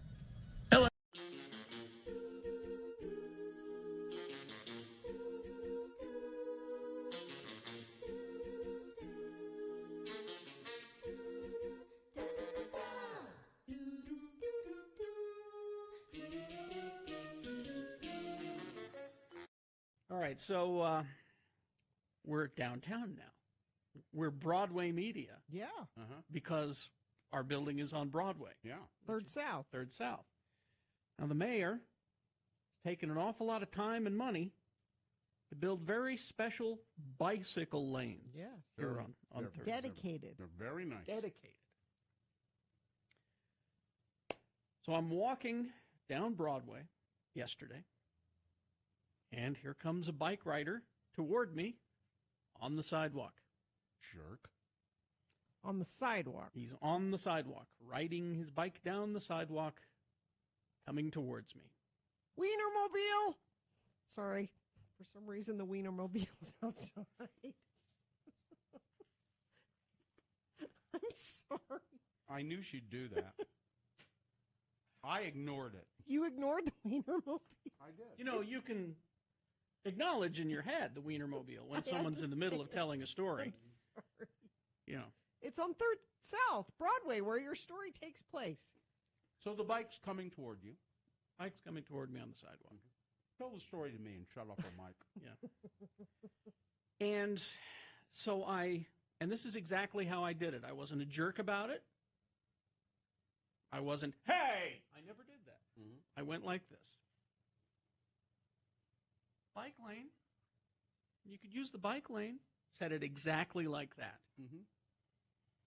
And as the guy zipped past me, he yells, F off. Hug off. I mean, why? I would think you would prefer to use the bike lane. Sure. Why would it be more attractive to drive down the sidewalk than What sort the of bike lane? What could you tell? What sort of It was biker and well, he was casual, I think. was it a hipster or was it, It was a guy? kind of a hipster. Or was it a DUI It was guy? a mountain bike, younger guy, and no helmet. Not a DUI guy. No. But then a minute later, so I just kept walking. A minute later, he scoots right up next to me. Were you nervous? And I'm like, huh? I didn't know what to think. Mm-hmm. He said, dude, I listen every morning. That was an awesome interaction. He turned around and came back. He realized who it was that he had just told to hug off. Yeah. And I went, okay. I just, the mayor spent an awful lot of time and money on that bike lane. I just thought you might want to use it, is all. Mm-hmm. Did he explain why? He rambled about how he's a passenger, he's a rider, he's a pedestrian, he just goes wherever, some sort of crazy. Oh, he's like... It didn't make okay. any sense, and I just kept walking. So. But he turned around and Came back. Did he apologize? Did not apologize. I think that was his way of apologizing. Saying I listen to your show. Saying is I an listen to your show apology. every morning after I tell you to F off. Yeah. Well, I don't know. I think I might have said, that doesn't make it okay.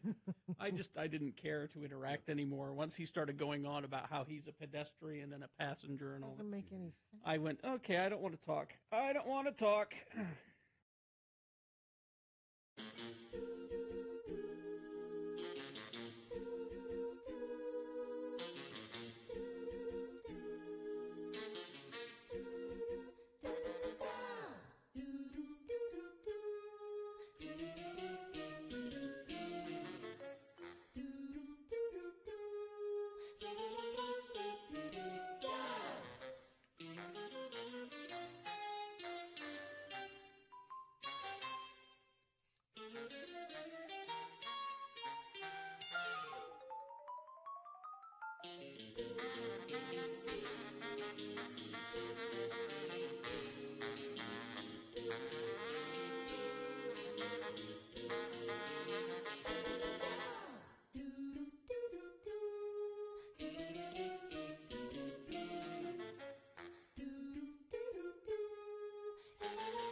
All right, 7:22. Let's get to Boners Round 1. 3 news stories. These will be examples of bad, stupid, or funny human behavior, and you will decide with your vote of these 3 candidates which one is the worst, which one deserves to go forward to Boner Fight and get that chance to become Boner of the Day. Winning here secures it a spot in Boner Dome and ensures it will go up against the winner of Round 2's voting, Round 2 at 8:20, with 3 more candidates. We do this again, get a winner there, send that one forward as well. Those 2 champions face off in the Boner Dome, at 9:20 this morning. You'll vote for Boner of the Day at that time. That's Boner Fight. Right now, this is round one. Send one of these three forward. 2 candidates now, a third coming up in a bit. Once you've heard all 3, you'll vote. One of you lucky random Boner voters will receive. Bill, you were wondering where to get your International Sportsman's Expo tickets. You can win some from us by being a random Boner voter. Mountain America Expo Center on March 17th through the 20th, and you can get more information at x96.com. Boner candidate number 1, I only had a shovel of dinks. A federal agent carrying a loaded gun in McAllen, Texas, was arrested Wednesday after crashing into another unmarked unit on his way to a raid. Police responded to the collision between 2 unmarked law enforcement units. The officer encountered William Bernard McCarthy, an agent with Homeland Security Investigations, standing behind his 2020 blue Dodge Durango. After taking Mr. McCarthy's concealed weapon, a 9mm Glock, from his holster, the officer inspected it, found it was loaded with 10 rounds in the magazine and 1 round in the chamber. The police secured the weapon and then spoke to Agent McCarthy, who admitted that he had been driving, and he said, I hit that other vehicle. I was on my way to a raid. A raid, huh? McCarthy Did said... he mean a rave? Maybe he meant a rave. No, the officer said, now, Agent McCarthy, have you been drinking? And he said, yeah, I just had a couple of dinks. I just had a couple of dinks. I just had a couple of beers, he said, yesterday. Yesterday, wow. McCarthy was swaying during a gaze test, struggled to balance during a walk and run test. He was arrested, taken into the police department. He was .203 due to the high level of intoxication. He was charged. He's an agent. He was, I believe, on his way to a raid, an event, but no. Boner candidate number 1, I only had a couple of dinks. Boner candidate number 2, listen, this, transgender thing is just like the horse industry. So the Utah State Legislature, in their infinite wisdom, Jesus, at the last minute on Friday, passed a bill which would ban transgender people from participating in sports and, that whole thing. Yeah. There were people against it. And Spencer Cox, the governor, has said he will veto that legislation. He was angry about it. And in an emotional speech on the floor, Senator Daniel Thatcher, who's a friend of the program and has been around, I've met Dan a lot of times, he said he was disappointed in his colleagues that did that. He said he's disappointed about the message that this version of the bill will send to transgender kids who just want to be loved, he said, who just want to be seen, who just want to live. I want them to know that I'm sorry I couldn't do more. I want them to know that we're changing and we're learning and we're growing, Thatcher said. And Thatcher urged any kids who are struggling to download the Safe UT app, a statewide resource for mental health help, and do it immediately, he said, because we need you, he said, and things will get better. I'm sorry for what's about to happen. However, Senator David Henkins of Orangeville compared the transgender issue to the horse industry and said male horses don't race against female horses. That's not true. I know it's not true. It's absolutely not true, but a jockey's fine. I'd rather have a female jockey than a male jockey, but as far as running, I'd probably bet on the male horse. The female fillies run in horse races all the time against, He's an idiot. and He's they an win. Idiot. Yes, but he's figured it out. This is transgender thing, is just like the horse industry.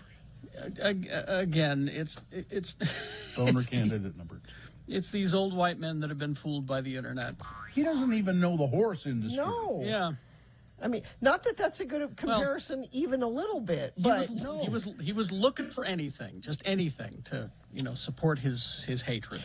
Coming up in a moment, boner candidate number 3. I want all my little Hulkamaniacs to know I made sure it was a quality pre-owned vehicle. I don't know what this candidate is, and I'm looking forward to it. Number 3 coming up here in just a bit. What do we got here? Elon Musk, Harry, you'll be happy to hear this. I regret my purchases. No, this is great. You'll be happy to hear this. He says he would like to travel to a high radiation location and eat locally grown food on TV. Carrie, you'll never regret your purchases if you buy things from locally owned Haster Games. They have the best selection of Pokemon, Dungeons and Dragons, Magic, and more. Shop online at HasterGames.com or visit the store. 6831 South State. Curbside service is available. That's the way to do it. In a tweet on Sunday, Musk said that he's calling on Europe to generate more nuclear power to offset the fears of a gas shortage. It is extremely obvious, Musk tweeted, that Europe should restart dormant nuclear power plants and boost the output of those that are operational. The tweet, which has been retweeted many, many times, drew its fair share of backlash online. Quote, until one is mismanaged again and leaks everywhere, that's the risk of more, responded John Osmond, founder of the Edge Consulting Group. But however, Elon Musk claimed that the notion of radiation risk is a mistaken one. And he threw a challenge to his followers. For those who mistakenly think this is a radiation risk, pick what you think is the worst location, and I will travel there and eat locally grown food on TV, he said. Okay, Chernobyl. Adding that he did so in the Japanese prefecture of Fukushima months after its nuclear accident there. He did, in fact, visit Fukushima in 2011, and he said enough. Okay. But they didn't verify whether he ate locally or not. There's a cute little restaurant there in Chernobyl. Oh, wait, there isn't. Just this says everything about this person, I think, or it says a lot about this person. Drake just lost $275,000 in a bet on a UFC fight. He does what it tell you that he has enough money that really doesn't affect him a whole lot? Is that what it tells you? Yeah, it tells me he has a lot of money. It tells me that $275,000 could have done some good in the world. Ah, yes. Rather than losing it on a UFC Yeah. fight. That's what it tells me. The official global death toll from COVID-19 is on the verge of eclipsing 6 million, underscoring that the pandemic, now entering its third year, is far from over. The milestone is the latest tragic reminder of the unrelenting nature of the pandemic. Even as people are shedding masks, travel is resuming, businesses are reopening around the globe, the death toll, compiled by Johns Hopkins University, stood at 5,999,158 as of Monday midday. Pacific Islands, whose isolation had protected them for more than 2 years because they were remote, are just now grappling with their first outbreaks and deaths. Hong Kong, which is seeing deaths soar, is testing its entire population, 7.5 million people. They have to get tested 3 times. Everybody in the country. Really? As the death rates remain high in Poland, Hungary, Romania, and other Eastern European countries, the region has seen more than 1 million refugees arrive from Ukraine, and they have a very poor vaccination rate, the Ukrainians, and high rates of deaths and cases. We are in sort of a lull here in America. We're lucky. There is a lull here, and things seem a little milder. But look around the world, that doesn't guarantee that they're going to stay that way. Brigham Young University has fenced off the Y on the mountain above the school and added signs warning that demonstrations there are now prohibited. And on Friday, the school also kicked off a campus kicked them off campus, a group of LGBTQ students wearing rainbow shirts and handing out rainbow pins, saying they didn't have permission to gather. The move comes on the one-year anniversary of when gay and queer students at the private religious college in Provo, BYU, drew national attention for lighting the Y in rainbow colors to call out the university's ban on LGBTQ relationships. Students said they got together Friday to commemorate that event and celebrate what they call Rainbow Day. The point, they said, is to show the school that they exist and they aren't going away. Well, they may not go away, but they may be tossed away by Silenced? Brigham Young University. Yeah. One of my, when I was driving on Wednesday, I saw a person who took one of those BYU stickers. It's just the oval shape that's blue with the white Y in the middle of it. And they had, I could tell they did it by hand. They painted the Y into the rainbow colors. Oh. And I thought, oh man, somebody needs to make those and sell those and pass them around Provo. The Church of Jesus Christ of Latter-day Saints is cracking down on protests and unapproved gatherings.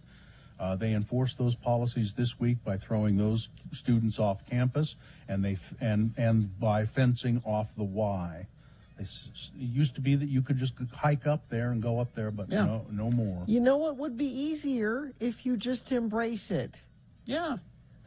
You're telling me If you you want me just- to embrace a gay person? If you I don't think so. Jesus I don't would. think so. Jesus would. Exactly, Jesus would. That's exactly Roy what City you do. Roy City Police investigating a confrontation at a crowded house party. Now, this is not a party where they're playing the band Crowded House. This is a house party that's very crowded. A generic.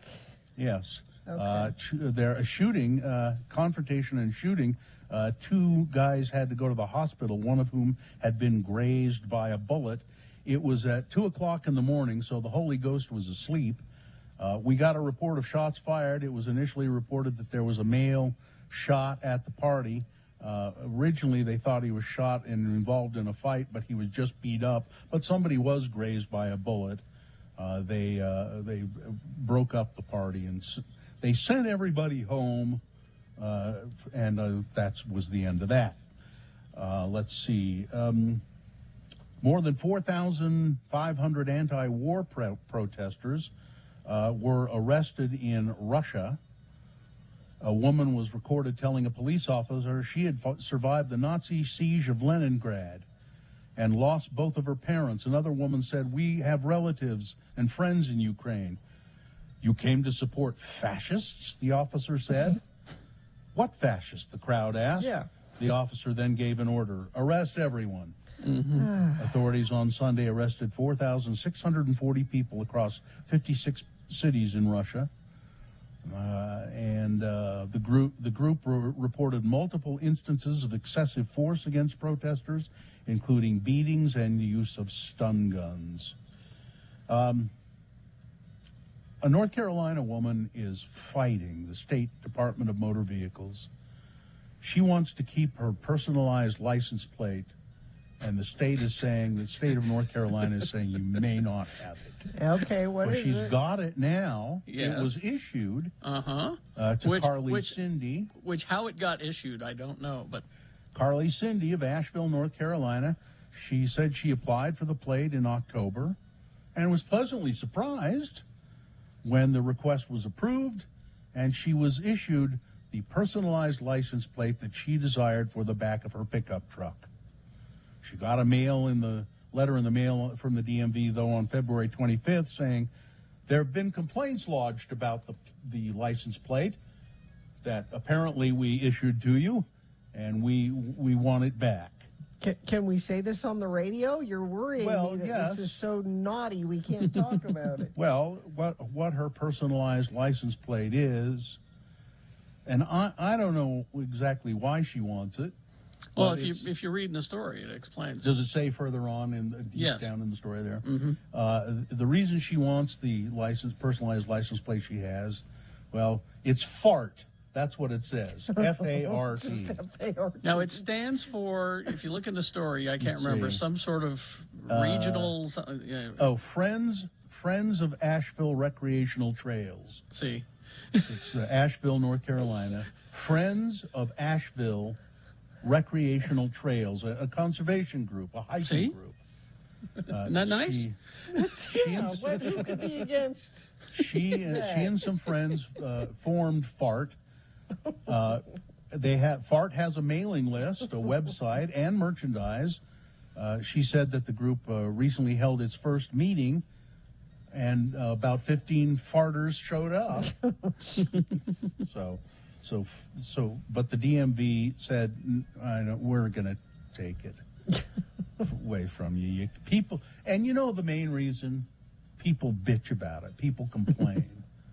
I can't believe. It's not it's not dirty. It's not. I can't believe that you would do that. And then one other quick story. Quickly. Okay, well, I'll save it then. All right, save it. Weather, traffic. Okay, so it's very cold, 25 right now, and that would explain some of the ice folks are seeing on the roads out there.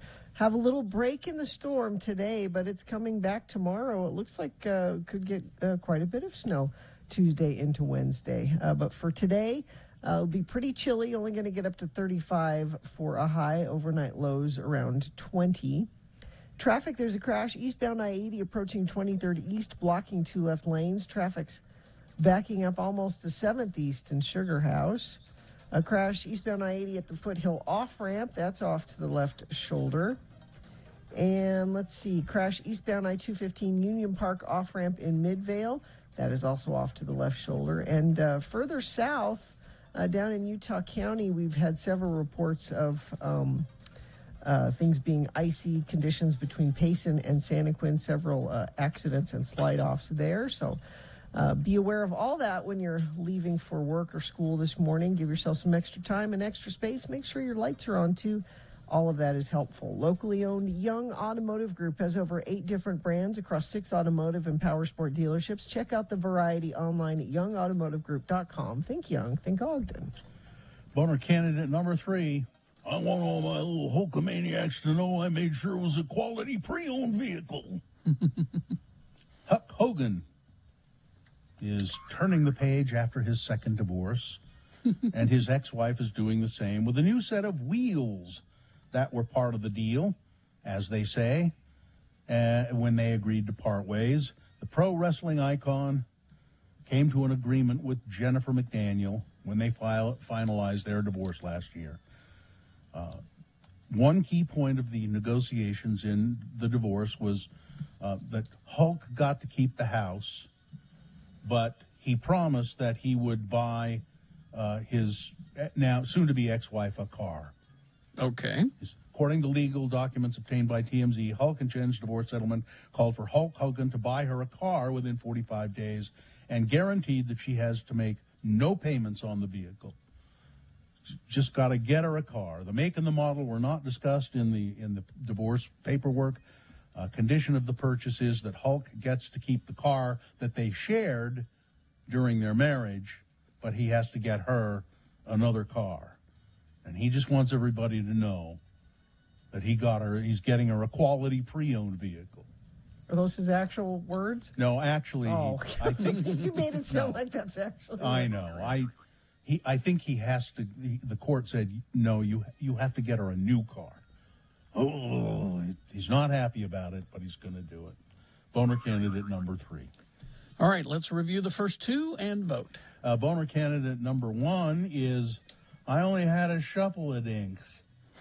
It's a federal agent driving to a raid, and he was drunk, got into a crashed into another police car, as a matter of fact. Boner candidate number 2, listen, this transgender thing is just like the horse industry. That's what one absolutely clueless and moronic Utah State legislator said about the transgender athlete bill that was passed at the Utah State legislature. And Boner candidate number 3, I want all my little Hulkamaniacs to know I made sure it was a quality pre-owned vehicle. Okay, you've got to decide of these 3 candidates which one is the worst. Which one deserves to go forward to Boner Fight and get that chance to become Boner of the Day? 1, 2, or 3. Remember your candidate number, the one that you think should win. Put that single digit in the message of a text and then text that to 33986. Or you can call the producer's booth and use your voice, 877-602-9696. Or go online, x96.com. Look for the box that says Boner Voting March 7, 2022, and vote there. You have until the end of these messages. Remember, this is not the final boner of the day. This is just round 1. Round 2 comes up at 8:20. We do this again. 3 more candidates. Another winner there. Both winners go forward to boner fight. 9:20 this morning is when you'll vote for boner of the day. So let's send one of these 3 forward from this round 1. Go.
I was worried you guys would hear. Mohammed ordered a duck call a while ago, and it finally arrived. So he's been walking around the house, tooting on his duck call. Now, did he get that from the Duck Dynasty people?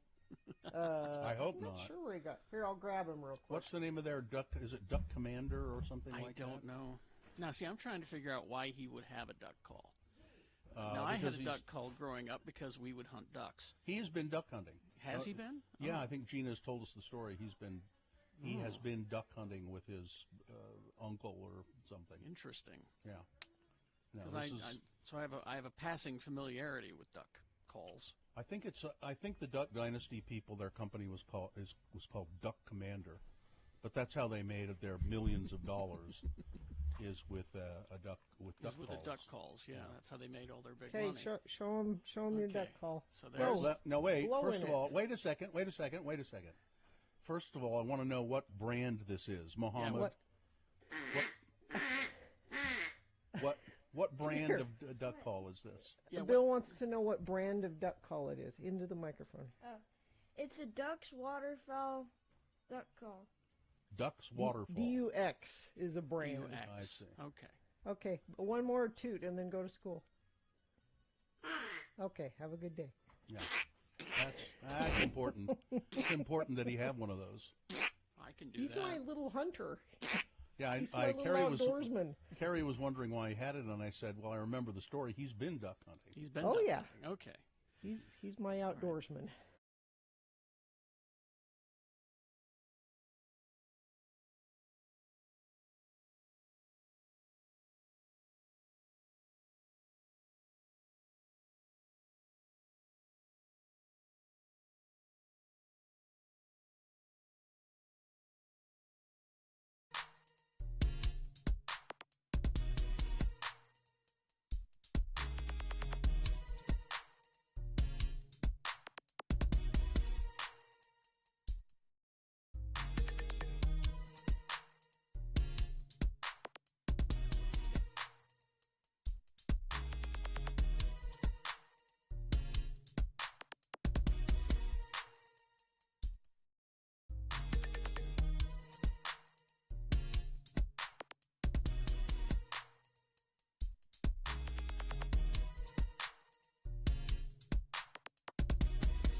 All right, 7:50. Let's award round one of your boners. And round one of the boner voting is brought to you in part by lentil soup.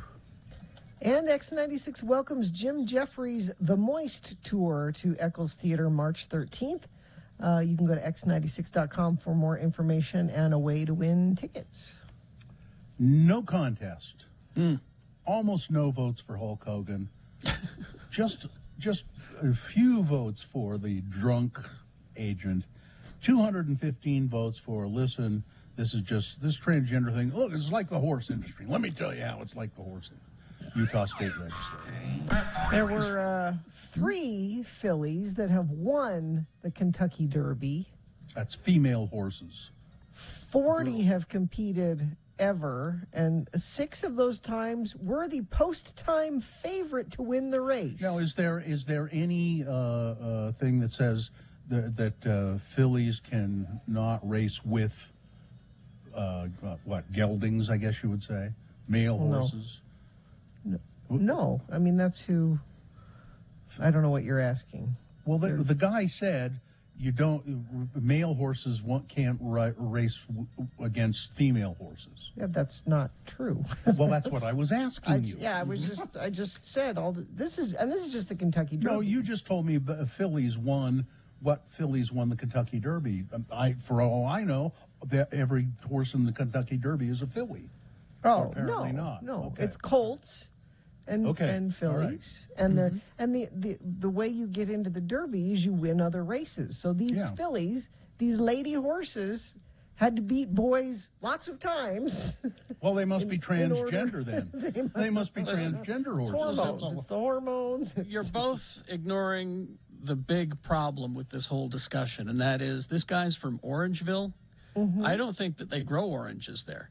So that's can they call it Orangeville? That's the real controversy here. This is what this is really, I think you're absolutely right, Kerry. Yes. I wanted to clear up something about Lent for you, Gina, and for me too. You had said about Lent that there are cheat Sundays. There are some Sundays where you could cheat and not observe Lent. Well, that is true in some traditions. Yes. Lent is observed continuously without interruption for 40 days, starting on Clean Monday and ending on Lazarus Saturday. But it says, depending on the denomination, Sundays may or may not be included. Loopholes are fun. Well, it seems to me if you're going to do it, I would agree with you. You should do it straight. And then the day that it ends, it's not always Easter. Sometimes it's Easter. If you observe the thing where you don't include the Sundays, it ends up being 47 days, so you can get to Easter. But if you just do it continually straight through, it'll be on the 14th this year, which is not Easter. It ends on the 14th. Okay. So that's Lent for you. Glad we cleared that up. It's a combination of too many rules and too many ways to skirt the rules. That's what I'm learning about this whole thing. I think all religions have cheats. They have ways to get around the things that you're supposed to do, I think. So then what's the point? Well, that's a whole other question. I don't think we ought to go into that. I'm sorry. I'll just make with the fart jokes. What do I know? I bought something yesterday. I bought cinnamon toothpicks. No, I haven't had those in a while. Well, these are not as good as the ones you will remember. Yeah, we used to make them. Yeah, how do you make a cinnamon toothpick? You buy a bottle. You get some toothpicks and you get a bottle of cinnamon oil, and then you soak the toothpicks in the cinnamon oil. But right now I've got a toothpick in my mouth. Does it make me look cool? Is that the goal? Well, every once in a while you'll see a movie where there's a character that has a toothpick in his mouth all the time. And I think they look cool when they do that. Is this to, take the place of smoking? I got to have something? No? No. It's just to look cool. And I like cinnamon, but But these aren't as good as the ones we used to make, Carrie. Yeah, because you'd let them soak for a week and then Yeah. let them dry out. These are tea tree oil and cinnamon, and they're birch wood toothpicks. Whole So box of when them. you go to a restaurant that has them available there at the host stand, Muhammad always wants to get them, and I never want him to have him because he can't sit still, and I'm worried he's going to fall and impale himself with a toothpick. You're worried your son will stab himself with a toothpick? You know, it's really odd you guys bring this up. We were asking my mom the weirdest thing she ever saw in the ER last night. Yes, Katie. And she said she watched a guy get hauled in on a gurney on his hands and knees because he swallowed a toothpick and it was stuck in his throat, and it was the only way they could transfer him. Yeah. Ah. That would be awful. So there you go. Ooh. Now, see, I like it's hard. I don't even know if you can find them anymore. These toothpicks are round. And, like the toothpicks at a restaurant or in the little paper, they're always round. But I like the flat flat toothpick. ones? The flat ones always broke on me. They weren't strong enough. I like them because they can get between your teeth better, and they soak up more cinnamon when you do. I'm going to have to get some cinnamon and do my own. But I think I look cool. You look cool. Yeah. I always, whenever I see a toothpick hanging out of someone's mouth, I just wonder if they just had a steak. Yeah. Well, Did you just have a steak? Yeah. Are you getting steak out of your teeth? That's a good supposition. Yes. 'Cause that's when I You use didn't a have toothpick. soup. You certainly didn't have soup. I'm getting the lentils out of my teeth. I got lentils stuck in there, man. Ooh, traffic, please, Gina. Well, the Highway Patrol is saying slow down. Icy conditions on eastbound I-80. Extremely icy. Multiple crashes in the area. Snowplows are on the way, and troopers are working hard to get the crashes moved off. They're asking you to please slow down and use caution. Actually, all lanes are stopped. I-80 eastbound at 13th East and Sugar House. This is due to a multi-vehicle crash just east of that location and icy roads. There are crews out trying to remedy it, but it's been a major issue this morning. Not just there, but Utah County's had icy conditions as well. So give yourself some extra time and extra space this morning. And don't drive with a toothpick in your mouth, because if you get in an accident, you're going to end up in the ER with it. So don't do that. Yeah. That's a terrible idea. Yeah. I think we need to apologize for the political nature of the previous I conversation. know, right? It was so political, this show. All right, we got Bill Frost coming up next to tell us what's on TV this week. Round 2 of your boners. All that and more on the way. Stand by. KXRK Provo.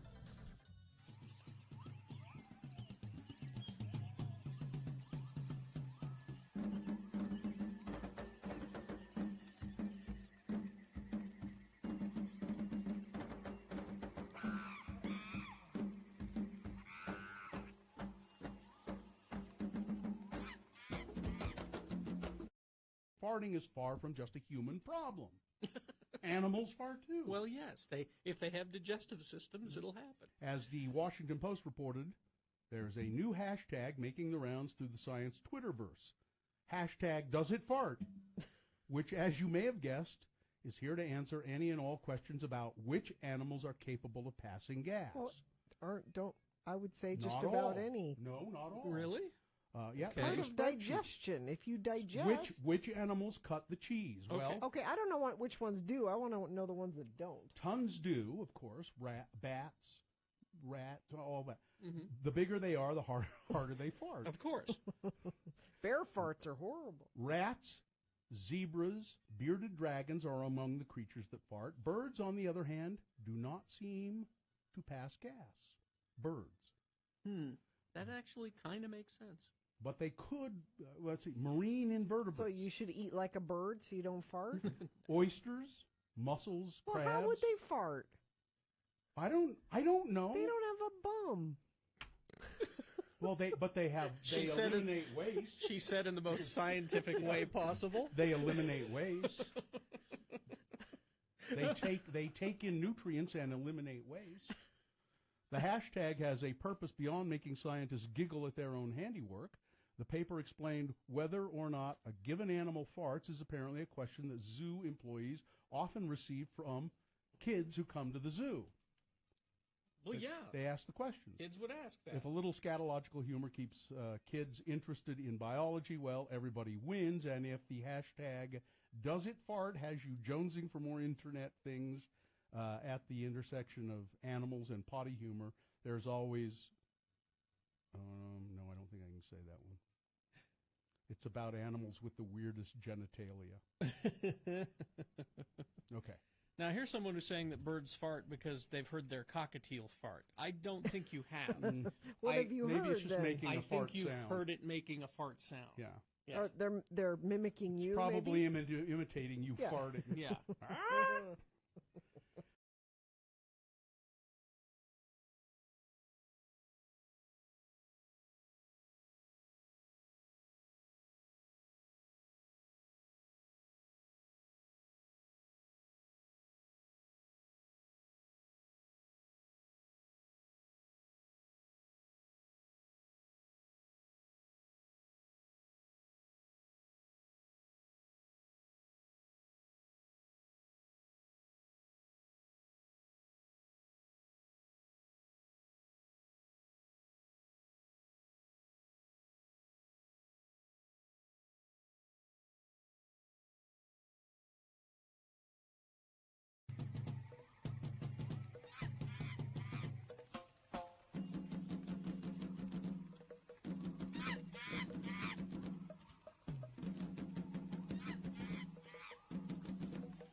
Okay. Is this a sponsored feature, Gina?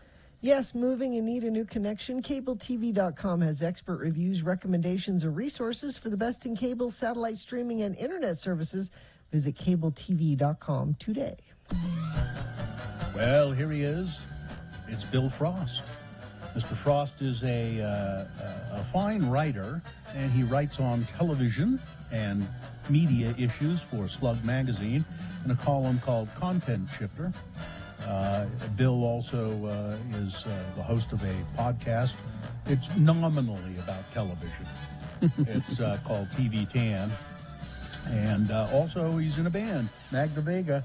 And you can find Bill Frost stuff all collected where, Bill? At billfrost.tv. That's correct. Yeah.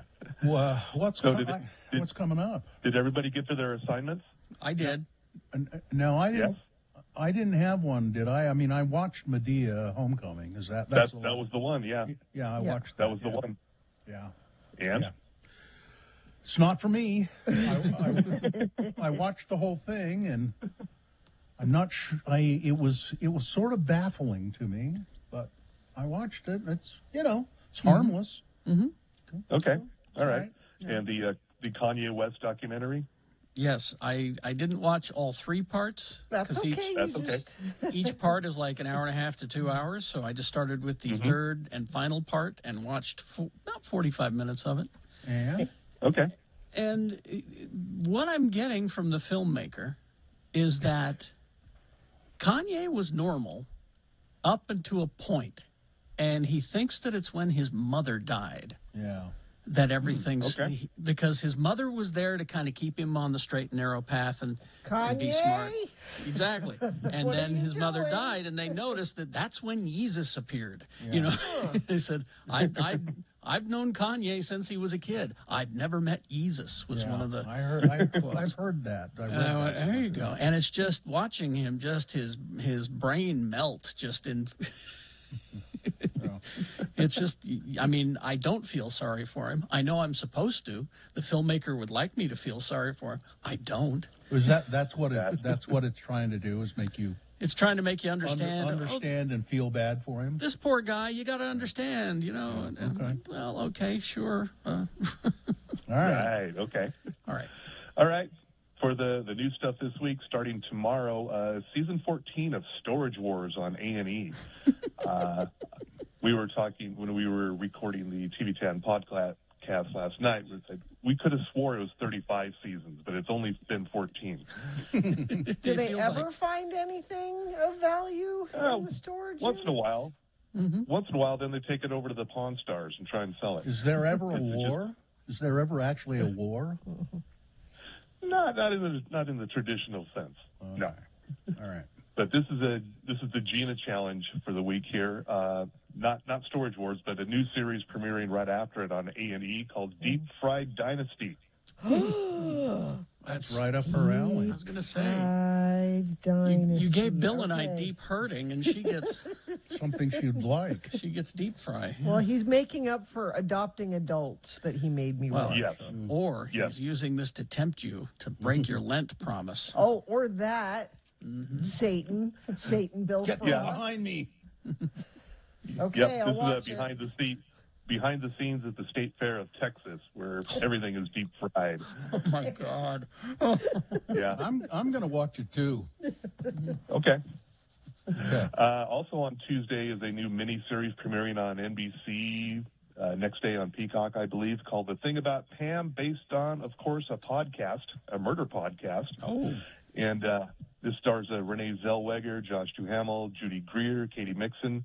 This is the latest in the line of true crime TV series based on podcasts or real life or whatever. But this is the story of the 2011 murder of Betsy Faria and the involvement of a woman named Pam Hupp, who was played by Renee Zellweger. And if you've seen the promos, we can see it at x96.com. Barely recognizable as Renee Zellweger. Yeah. Are her eyes open? Yeah, there's that, and she's quite large. Huh. Okay. Yeah, and so if you need some more murder in your life, there's the one there. You had me at Judy Greer. Yes. Also, not very recognizable in her role in this either. On Wednesday, a new documentary miniseries on Netflix, The Andy Warhol Diaries. Ooh. And the unique thing about this is that Andy Warhol is narrating this himself through the magic of a deep fake AI technology, Okay. which is a pretty Andy Warhol thing to do. Yeah. Yeah. And also the returns of The Flash and Kung Fu on the CW. I've lost track of what's going on with The Flash, but I think Kung Fu so far is a pretty good series. I hear good things about Kung Fu. I've stopped Yeah. watching all of the DC CW shows. I've just stopped watching them all altogether. There's just too many. Like, you Oh, wouldn't it's believe that. there's It's hardly that, and anybody- the HBO Max ones are good. You know, so Yes. I'm not. If I'm going to watch a DC superhero TV show, I'll wait and watch it on HBO Max. I won't watch the CW ones. You've been spoiled by the DC universe on HBO Max. Yes. You didn't know what you were missing. On Thursday, if you missed the window on Dune last year when it came out, it was out in theaters for I don't know how long, but also on HBO Max for only a month. It's back on HBO and HBO Max on Thursday, so you can dive in and see what all the hype is about. Oh, I didn't know they took it off. Yeah. I watched off. it on HBO, but Yeah, they pulled it for a bit. Yeah, if you missed it, if you missed your window, now's your chance again. Okay. Also premiering on Thursday is a new series on Peacock called Bust Down. It's about 4 buddies who work in a Indiana casino, and they get caught up in some bit of crime. Don't know much about this other than Chris Redd from Saturday Night Live is one of the stars, so he's funny. I'll check out anything he's in. What's it called again? It's called Bust Down. Bust Down. Okay. Yeah. And on Friday, a couple of movies, films, if you will. Turning Red from Disney Plus. It's the latest Pixar movie. This is about a young Chinese-Canadian girl who occasionally, during an emotional period, she turns into a giant red panda. She kind of hulks out. Yeah. Okay. Yeah. And this is the third. This is the third Pixar film that Disney has put on Disney Plus and not released in theaters. Like third in a row, which is strange. Yeah. Also on Friday, premiering on Netflix, Ryan Reynolds and Sean Levy are back together again after Free Guy, movie I didn't get, but they're back together again. This is Ryan Reynolds plays a time-traveling man from the year 2050 coming back to talk to his 12-year-old self, and he's come back to save his girlfriend or save the world or something. I'm not really sure what the plot is here, but it does have a mini 13 going on 30 reunion between Jennifer Garner and Mark Ruffalo, so if you're into that. Mm-hmm. Yeah, there you go. Mark Ruffalo is his dad. So that means that the Hulk is Deadpool's dad. Sounds a little too wholesome for me. Maybe. No. And also in a very dramatic role on Apple TV Plus, Samuel L. Jackson starring in The Last Days of Ptolemy Gray. He plays a man he's an elderly dementia patient who undergoes a procedure performed by Walton Goggins to restore his memory. Ooh. But the thing is, it's temporary, and he also may not survive it. And it's very dark, very dramatic, and sort of a change for Samuel L. Jackson. It's been a while since we've seen him in a straight-up dramatic role like this. So it's a modernized version of Flowers for Algernon. A little bit, yeah. And Walton Goggins, if you can unsee Walton Goggins as Baby Billy from The Righteous Gemstones. It's hard. It's hard anymore, yeah. And also on Friday on Prime Video, the second season of Upload. If you remember this from 2020, it's set in the future, 2033, where people are able to upload their consciousness to the digital afterlife. That's right. Yeah, and if you're rich, you can afford the good afterlife. If you're not rich, you can afford like a studio apartment in the digital heaven. And this is sort of a very lighthearted take on a Black Mirror style story. That's right. That was that was good. I remember I watched that. It was very good. Yeah. Upload. And Saturday Night Live, hosted by Catwoman, Zoe Kravitz. Yay. And I'm seeing on the Twitters that people are hoping this will Zoe Kravitz's latest role will inspire Hulu to renew High Fidelity after canceling it a couple years ago. It was so I don't think good. it'll happen. It was really good. Is that it, Bill? Because I got a couple of That recommendations. Sure. Yeah, that's it. So I don't know if you've ever recommended this one, but B.J. Novak, and I don't recall you talking about it, did a series on I think I know Hulu what you're talking about, yeah. called, wait a second, it's called The Premise. Yes, I And think we there- talked about it just very briefly when it premiered. There are The Premise. There are five episodes. They're all different stories, 5 different What's the stories. premise? Well, you have to watch it. It's most of them of the 5 are really good. There's one kind of clunker in there, but I'd recommend those on Hulu. And then I just stumbled across this show on Netflix, Sweet Home. Do you know this show? Yeah. South Mrs. Korean. Ross watches it.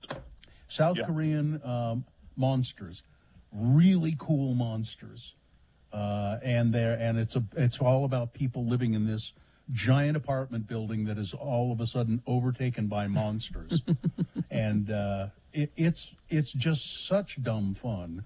and the monsters are pretty cool. So, Sweet Home on Netflix. Yeah, I have an unrecommend Joe versus Carol. Oh, really? Yeah. Well, this is Tiger King with Kate McKinnon. Traumatized Tiger King. But it's supposed to be a straight drama, but it's kind of like, you remember the woman in the house across the street from the girl in the window? Yeah. It's kind of like that, where it seems like they're messing with you. It's like, this is a drama. Wait, no, it's not. And it's just so ridiculous. And I don't know. I'm going to finish it anyway, but I can't recommend it. All right. Thank you very much. Okay, well, I will watch my Deep Fried Dynasty and report back. Okay. Thank you, Bill Frost. Thank you. Thanks. All right. Traffic, Gina, please. There is nastiness.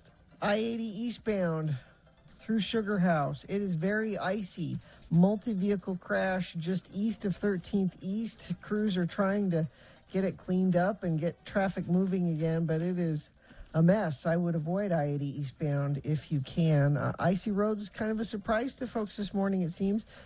People down in Utah County, especially between Payson and Santaquin, have been experiencing them as well. So just be aware as you leave for work or school this morning. Give yourself some extra time and extra space between you and the cars in front of you. Demand for nurses is higher than ever. Nightingale College blends online classes with on-ground supervised field experience. Enroll now for upcoming summer semester.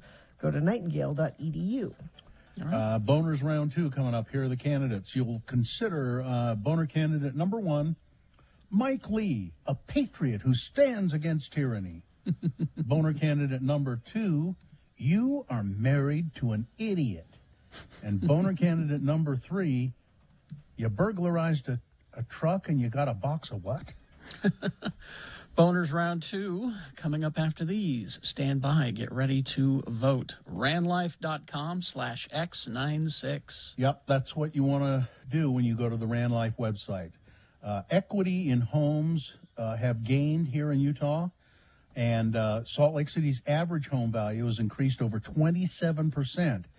And that shattered the record of 20% increase in 78. Utah actually had the second highest equity gain in 2021. Inflation and the cost of living is rising. Everybody's feeling that. So RanLife recently helped clients that were tight on their monthly budgets to save anywhere from $300 to $1,200 on their monthly cash flow by utilizing their home equity. You can consolidate your monthly expenses with your home equity. That makes a huge difference for any family.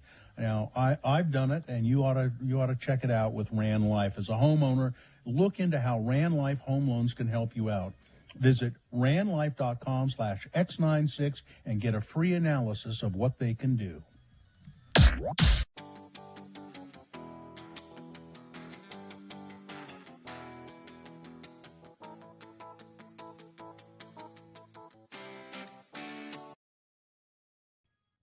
Worried about the circus performers.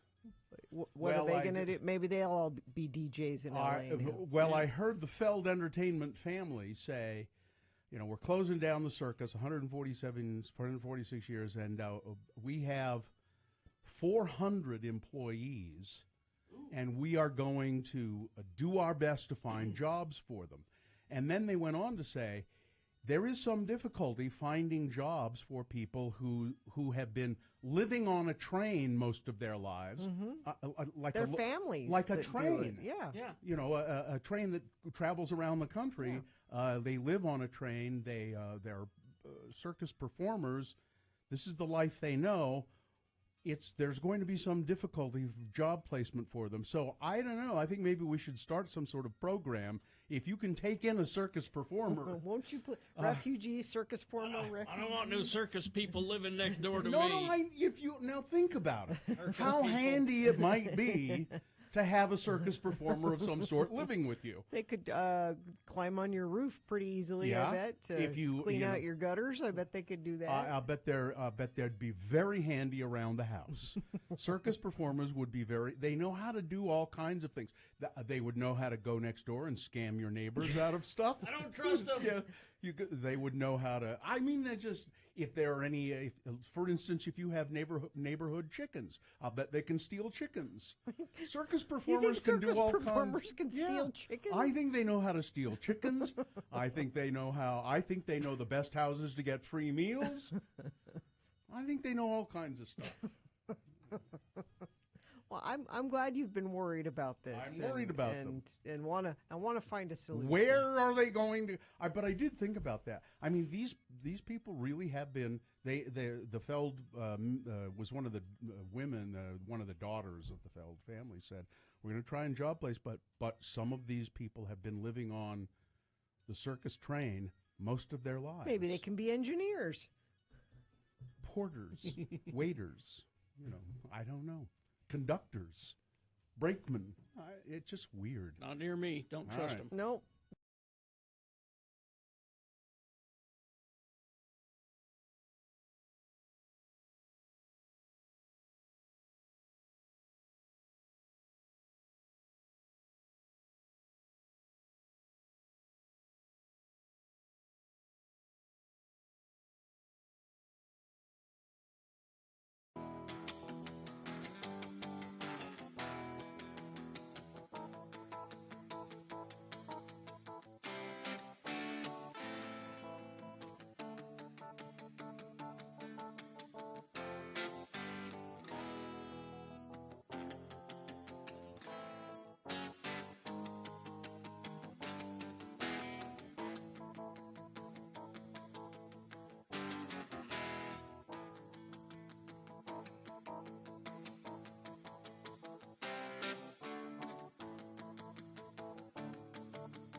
Let's see, 8:21 right now. Let's get to round 2 of your boner voting. 3 news stories. These will be examples of bad, stupid, funny human behavior, and you'll decide with your vote of these 3 candidates which one is the worst, which one deserves to go forward to boner fight and get that chance to become boner of the day.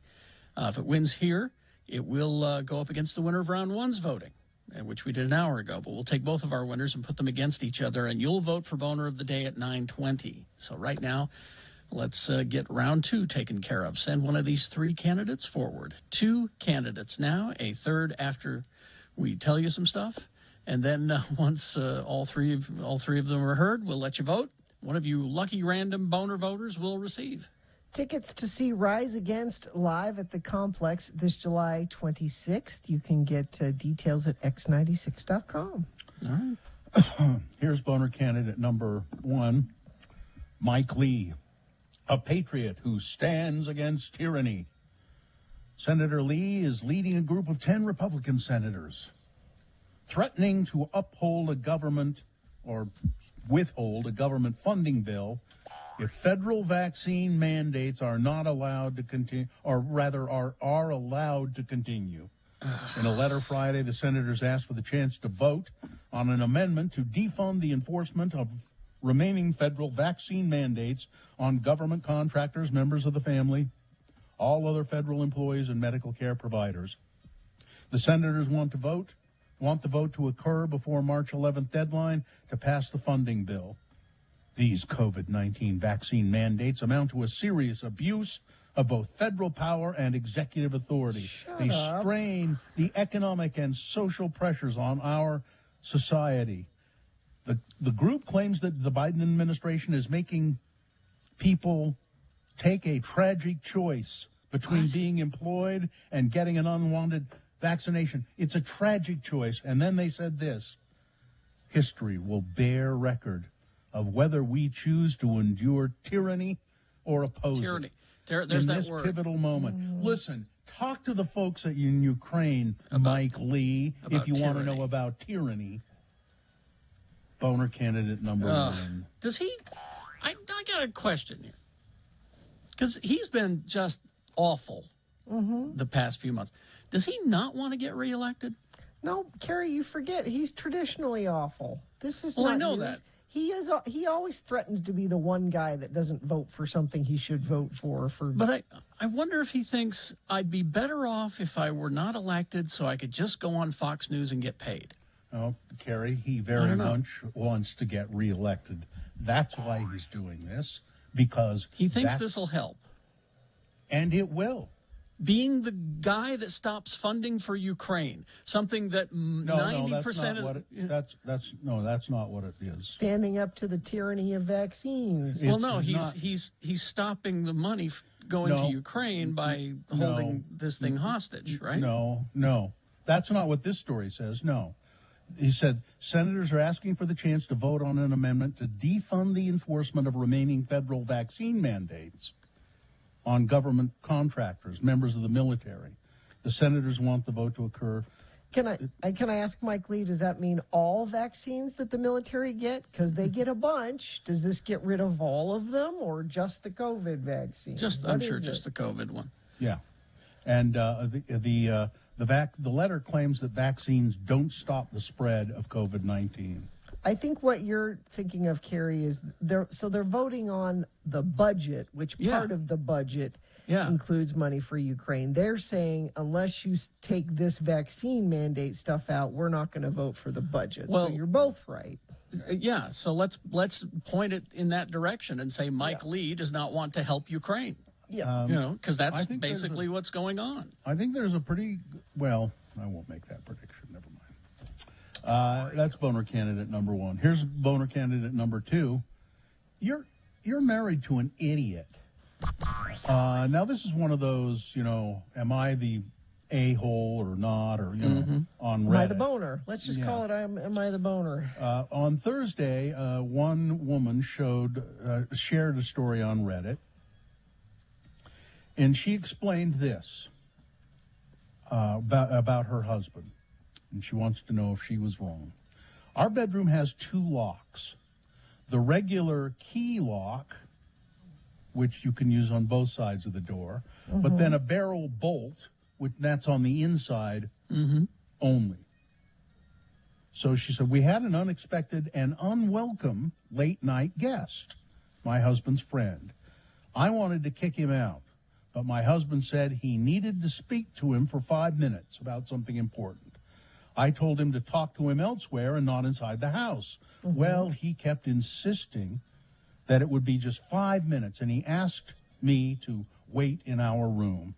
I said no, and I was going to go and ask the friend to leave, but my husband ended up locking me inside of our bedroom. So with the key lock. He shouldn't be your husband anymore. That's what I get. The user then continued to explain that her husband did not take 5 minutes. She was locked inside over an hour later. I decided then I would just go to sleep.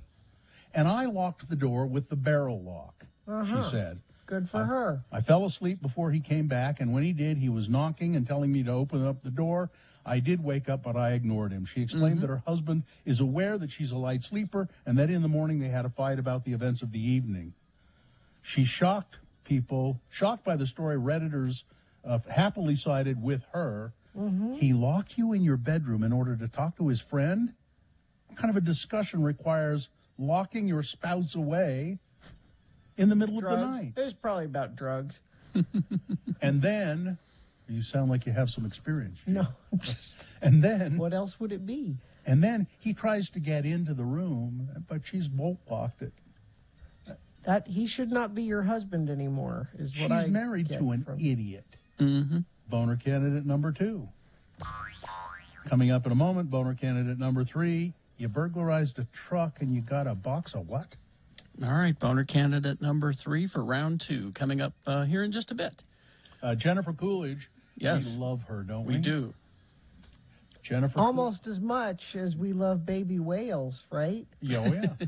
Follow a baby whale on a magical journey to discover the incredible world of ocean currents, meet curious creatures along the way, see how the ocean nurtures all life on Earth, now playing at Clark Planetarium at the Gateway. We now have official confirmation from HBO, which stands for Home Box Office, as I recall. Yes. Back in the old days. Jennifer Coolidge is coming back for season 2 of The White Lotus. Yes. Been a lot of rumors about it, but no confirmation. Well, HBO says yes.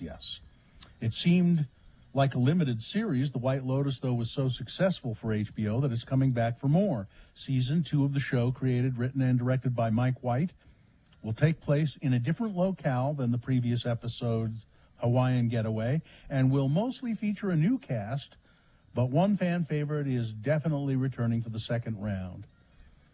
I think that's interesting, and I guess she'll be the same character, I think. I hope. But in a entirely different situation. So that's good news, and it was really a good show, White Lotus. It was kind of difficult sometimes, but it was really good. The official global death toll from COVID-19 on the verge of eclipsing 6 million. The pandemic is entering its third year now, and around the world it's far from over. Here in Utah, the CDC says that there are no high-risk counties now in the state. 261 new COVID cases were reported and 11 deaths, but that number of cases is way down. Now, testing is way down as well. We have to take that into consideration, but hospitalizations are down too. Yep. It's things are looking better. Things are looking better. But there's no guarantee that it's going to stay that way. No. So be on the alert, and don't get too complacent. Governor Cox has promised a veto of the bill that seemingly had compromise on the issue of transgender children playing school sports, but then it suddenly, at the last minute, it switched to an all-out ban. The legislature voted to just ban any transgender kids from playing school sports. A surprise substitute was introduced on House Bill 11 in the final hours.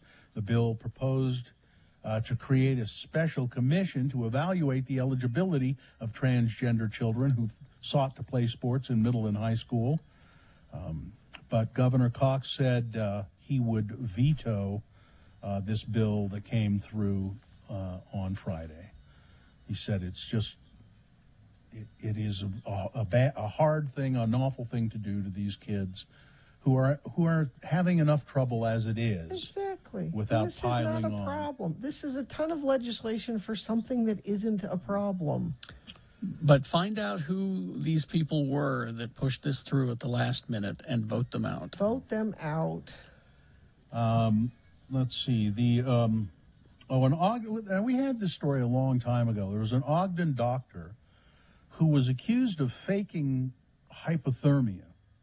And he had to be rescued. So that he could be airlifted off a mountain in Alaska. Oh, yeah, that's right. Well, he pleaded guilty Friday.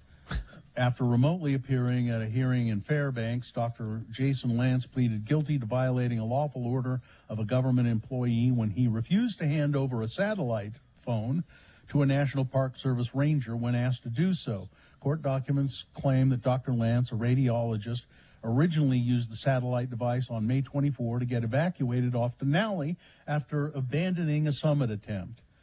After his request was denied due to unsafe flying conditions, Lance claimed people in his group were in shock and suffering from hypothermia. Now, with patients in medical danger, authorities launched a helicopter in hopes of getting supplies to Lance and the other climbers. However, once in the air, the helicopter was informed by guides that the climbers were coming down under their own power and they were fine. The other climbers told officials that none of them had suffered from shock or hypothermia. They said that Dr. Lance had refused to descend with them because the Park Service was obligated to rescue them. I'm not hiking down. They have to come and get us, he said. He allegedly said, "We paid our fee." Well, that's not how it works. No. Why don't we save emergency services for people that need emergency services? Dr. Lance was, I guess, finally persuaded that he's an idiot and pleaded guilty on Friday. A family in Spanish Fork. Okay. Carried There's home bound to be stomping grounds. there's bound to be crazy here.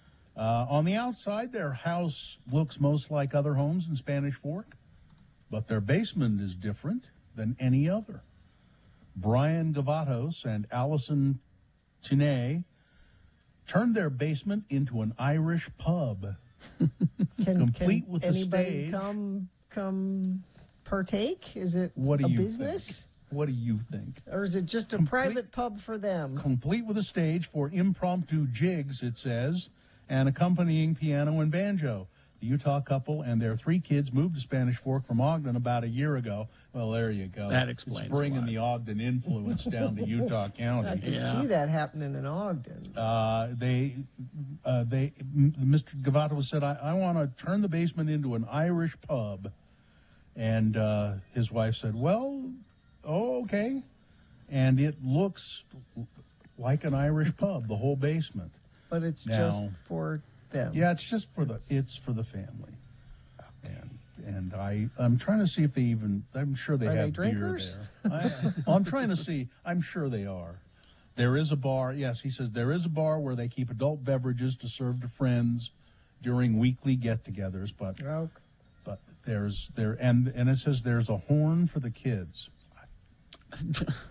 I don't know what that. Never give a kid any kind of horn. Yeah. I don't care what it is. Yeah. Like You know, when you it's, give I want to open an Irish pub in the basement. Okay, Peter. I don't. Yeah, Yeah, it's this does kinda sound what like it's an Exactly what this is. It's an Yeah. episode of Family Guy is what this is. Yeah. All right, that's it. Sports weather traffic? Yeah, so Cristiano Ronaldo, you know, he's the soccer. Mhm. And He's You're going to he's talk the about his soccer. statue? Yeah, there's a famous statue of the Manchester United star in Portugal. It's been left with, it's been damaged. Kinda. So it's a huge statue. Would you like me to take over, Gina? Do you- Anatomically correct statue. He's standing there. He's wearing his soccer shorts, but there's a prominent bulge in the soccer shorts. And apparently people like to get their photo taken with their hands or cupping. Who yeah. wouldn't? Who would? And apparently it happens so often, it's worn off part of the statue. So it's really shiny right there. Yeah. And the rest of it, not so much. People love Cristiano Ronaldo. That's what I'm getting from that story. They love his prominence. Let's see. The Jazz play today at 6:30. It looks like they are on the road playing the Dallas Mavericks. That's your sports. Weather, it's very cold, 25, only going to get up to 35 for a high today. And we should see mostly sunny skies today. That's going to change, though. Next winter storm arrives Tuesday, peaks Tuesday night, lingers through Wednesday. Northern Utah is going to see the brunt of the storm. Mountains could do very well with 10 to 20 inches of snow, 3 to 6 on the Wasatch Front. More the further north you go, it looks like. But today seems to be a break in that. Traffic, let's see if you're having a break. I-80 eastbound. Looks like that's clearing up a little bit from that earlier multi-car accident, I-80 eastbound, coming out of Sugar House and heading east. But things are still icy, so even though they're clearing that up, make sure you give yourself a little extra time and space. Crash southbound I-15 at Riverdale Road up in Weber County, the right shoulder affected. Let's see, we have a crash northbound I-15, 8 south off-ramp in Payson. Actually, Payson's had a rough time this morning. Payson to Santaquin, a pretty icy section through there that had multiple accidents earlier. A friend of the program says no traffic to Hill Air Force Base from Salt Lake City for a Monday, icy road conditions. It's a huge win. Okay. All right. I guess that's all right. And that's your traffic. Here's boner candidate number 3. You burglarized a truck and you got a box of what? Well, there was a truck used for medical research, and somebody broke into it and stole a box from this truck. Now, the truck was part of a research project called Science Care. The truck was parked in Denver, and a suspect claiming a dolly with the blue and white box They have it on surveillance. He's got a dolly, and he's taken the box. He took it out of the truck and on the dolly, and he's carting this box away. They haven't recovered the box yet. And inside the box is several human heads. What? Yeah. Oops. Several? Yes, a box of human heads used for medical research, stolen from the medical truck. The truck Do you was think parked. they know what they were stealing? I don't know. Or you think they got them home and opened it up and went, I thought this was going to be... Police had no motive on a potential suspect, or exactly what type of medical research the heads were being used for. The incident left residents more confused than anything. I guess I don't see too many strange things happening around here, but I wouldn't have thought that there would be a truck with a box of heads in it. Hey, Muggsy, did you get those heads that I wanted you to lift? Yeah, right here, boss. You know what they must have been for is if you remember reading Stiff by Mary Roach. Yeah. The very first chapter in the book, she goes to plastic surgeons and their work, and there's like 12 human heads on pedestals, and the plastic surgeons are practicing technique on them. Anyway, boner candidate number 3. You burglarized a truck and all you got was a box of what? All right, so let's review the first two and vote. Boner candidate number 1, Mike Lee, a patriot who stands against tyranny. He's leading a group threatening a hold-up of budget of the budget if vaccine mandates continue. Now, in that budget there's a lot of stuff in it, but there's funding for Ukraine. But that doesn't matter to Mike Lee because the vaccine mandates are tyranny. That's tyranny. Yeah. Boner candidate number 2, you're married to an idiot. It's a husband who locked his wife in the bedroom so he could talk with a friend. No, you just don't be married to that guy. No. And boner candidate number 3, it's the box of human heads. You've got to decide of these 3 candidates which one is the worst, which one deserves to go forward to Boner Fight and get that chance to become Boner of the Day. Winning here secures it a spot in Boner Dome and ensures that it will go up against the winner of round 1's voting, which we've already done. Don't worry about that. Although I would like you to reference the winner of round 1 so that you can choose a candidate from this round 2 that'll give us a really good Boner Fight at 9:20 this morning. That's when the 2 winners will go against each other. You'll vote for Boner of the Day at that time. But right now, choose strategically here in round 2. 1, 2, or 3. Remember your candidate number, the one that you think should win. Put that single digit in the message of a text. Text it to 33986. It's pretty easy. Or you can call the producer's booth at 877-602-9696. Use your voice to vote. Or go online, x96.com. Look for the box that says Boner Voting, March 7, 2022, and vote there. You have only until the end of these messages to do so, so let's go. This be round 2.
Love that. And the locally owned Young Automotive Group has over 8 different brands across 6 automotive and power sport dealerships. Check out the variety online at youngautomotivegroup.com. Think Young, think Ogden. We had boner candidate number 1, Mike Lee, a patriot who stands against tyranny, leading a group threatening funding holdup if the vaccine mandate continues because the vaccine mandate is tyranny. Yeah, tyranny. Shut up. Boner candidate number 2, you're married to an idiot. It's a husband who locked his wife in the bedroom so that he could talk to his buddy. I don't want you to come out while I'm talking to him. And boner candidate number 3, you burglarized a truck and you got a box of what? Somebody's stealing a box of human heads out of a truck in Denver. Well, the votes came through and I've lost the exact figures, but that's okay. I saw them before they disappeared off my screen. And it was no contest. Mike Lee just destroyed. There you go. It's the only way we should vote for Mike Lee is if he's nominated for the boner. That's the only way that should happen. That's your winner of round 2. It now goes forward to boner fight. It might be boner of the day. Depends on how well. It's going to be a good boner fight coming up at 9:20. Yeah. That's when you'll vote for boner of the day. We got 2 good, strong candidates there. So be ready for that at 9:20. All right. Is this sponsored, Gina? Yes, are you searching for Pokemon? Locally owned Haster Games has the best selection of Pokemon, Dungeons & Dragons, Magic, and more. Shop online at HasterGames.com or visit the store. 6831 South State. Curbside service is available. Brand new episode of GeekShowPodcast.com. Always available every week. Brand new episode. This week's episode is called VILF. Not filth. No. VILF. VILF. Villain I'd like to... Yeah. All right. Oh, I see. VILF is the name of the episode. Okay. It's all about the bat. About the bat. Batman has proven to be... people like him, apparently. Mm-hmm. Go But figure. they keep making these movies. Go figure. They keep making new Batman movies, and they keep doing well. Box office total haul of $128.5 million over one weekend. That's the second highest opening of any film during the pandemic era, only behind another popular superhero, Spider-Man, No Way Home.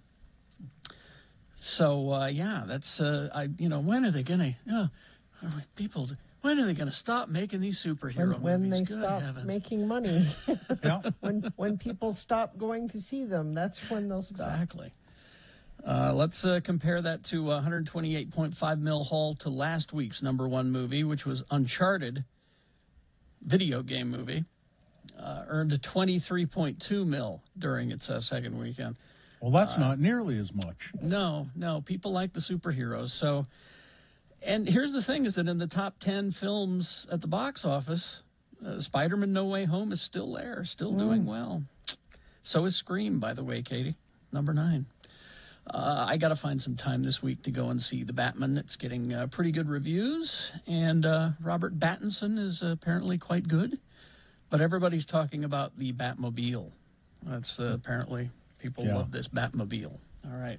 Speaking of the Batman, can you imagine Keanu Reeves as Batman? Yes. Sure, yes, why I not? can. Can you? Yes, I can. Well, let me help you, because he's Okay. playing the Batman in the DC League of Super Pets movie, which is coming out May 20th on the 22nd. So here's a little taste of Keanu Reeves as Batman.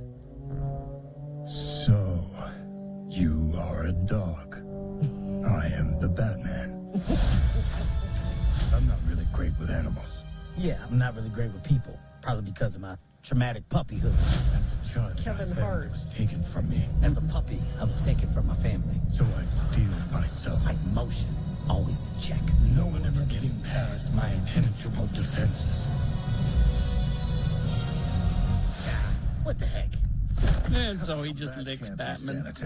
No, he just licks I like him. it. So yeah, the DC League of the Super Pets. This is. It looks like it's not going to take itself too seriously, which is good. Technically, he flies. Yeah, because it's Super Pets. Yeah. Works alone, except for Robin and Alfred, Commissioner Gordon's my IT crew, whoever Morgan Freeman played. What do I have here? So, He sounds good. yeah. He, you like him as Batman? You think he'd be good? Sure. I think he's more of a Silver Surfer myself, but yeah, it's just me. Let's see. Here's a texter. Uncharted would have made a fortune if they'd have cast the correct lead. Oh, so Tom Holland, #1 box office draw was a bad choice, eh? How about if they made a good movie? How about that instead? All right. Let's see. Now here's, as I recall, and I could be wrong, Bill, you liked the Will Smith I Am Legend movie? Yeah, it was okay. Yeah. And they've been talking about making a sequel. I don't know how you do that because, well, spoiler alert, hey, it was released in 2007, so you don't deserve a spoiler alert warning. I believe Will Smith died at the end of it. Well, it's based on the story called Last Man on Earth. So, but I Am Legend, they've been talking about a sequel. Well, now the Hollywood Reporter has confirmed that Michael B. Jordan is attached to star in the feature, which will be written by the original film's co-writer Akiva Goldsman, and Will Smith will also be in it. How you do that? Maybe, I don't know, flashbacks or videotape or something. I don't know. But you know who was the original guy in the like this movie's been made several times. You know who the original one was? It was Vincent Price. Vincent Price, right? Very good. Yes. Vincent Price. But there you go. So, of course, you know, I enjoy the Chuck Heston version, Omega. It's Omega Again, Man, right? That one's pretty dumb. It's pretty dumb, but that's Is that why the I same like it. story? Yeah, essentially. Except there are all there's these subterranean people, as I recall. They've gone underground. And Yeah, they've gone underground. Yeah. It's just funny to see Heston walking around being, 100% Heston. Yeah. In that. That's why it's funny. I enjoy it not because it's a fascinating story. To me, it's a comedy. But anyway.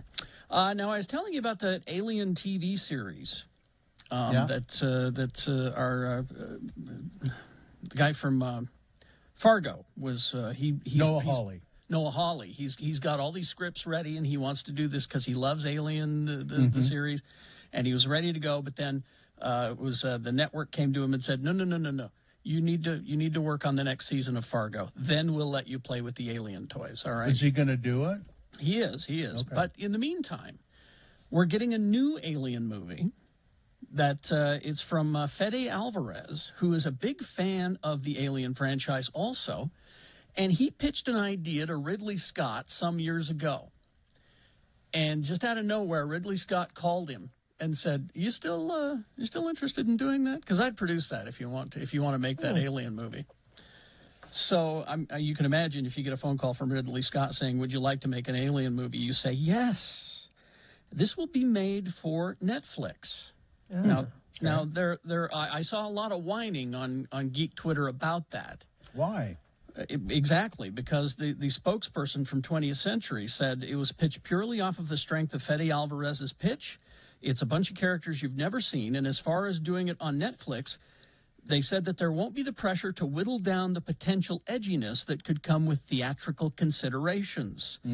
He says it's not a film that has to be all things to all people with those gargantuan budgets. They get to be authentically what they are, and this is closer to its genre roots. So, have you been watching? You have Raised by Wolves. Not this season, no. It's this season is good too, but I was thinking, Gina, you would enjoy it. You should. Okay. Ridley Scott is the producer of that, and I think he directed the first 2 episodes. He did, yeah. So it's his whole thing. It's just the ending of that first season was just so not very good. It was so out there. I'm hesitant to come back to season 2. I've been enjoying season 2. All right. Traffic, Gina, please. So, crash southbound I-15 milepost 339. That's Riverdale Road up to Weber County. It's off to the right shoulder.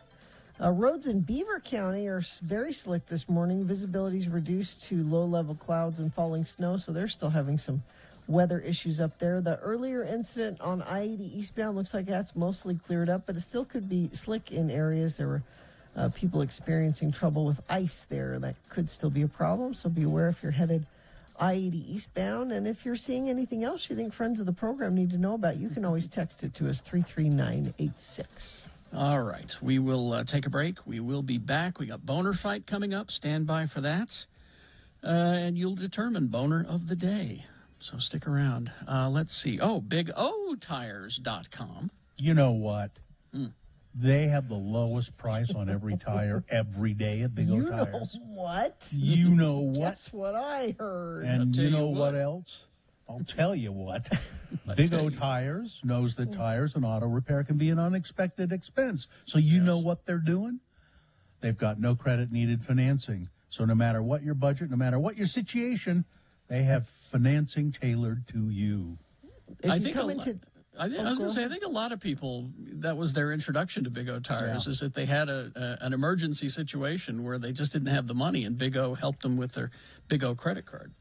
Now, if you come in today, you can save up to $100 instantly on select in-stock sets of Cooper, Nitto, and Pirelli brand tires, and that sale goes through March 27th. Big O, locally owned and operated. Get to know them. Find the one in your neighborhood. You can also make an online appointment. Scheduling available at BigOTires.com. They are the team you trust.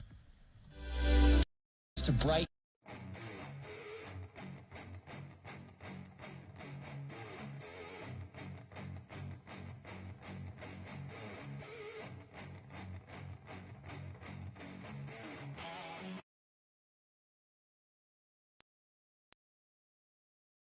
Flay.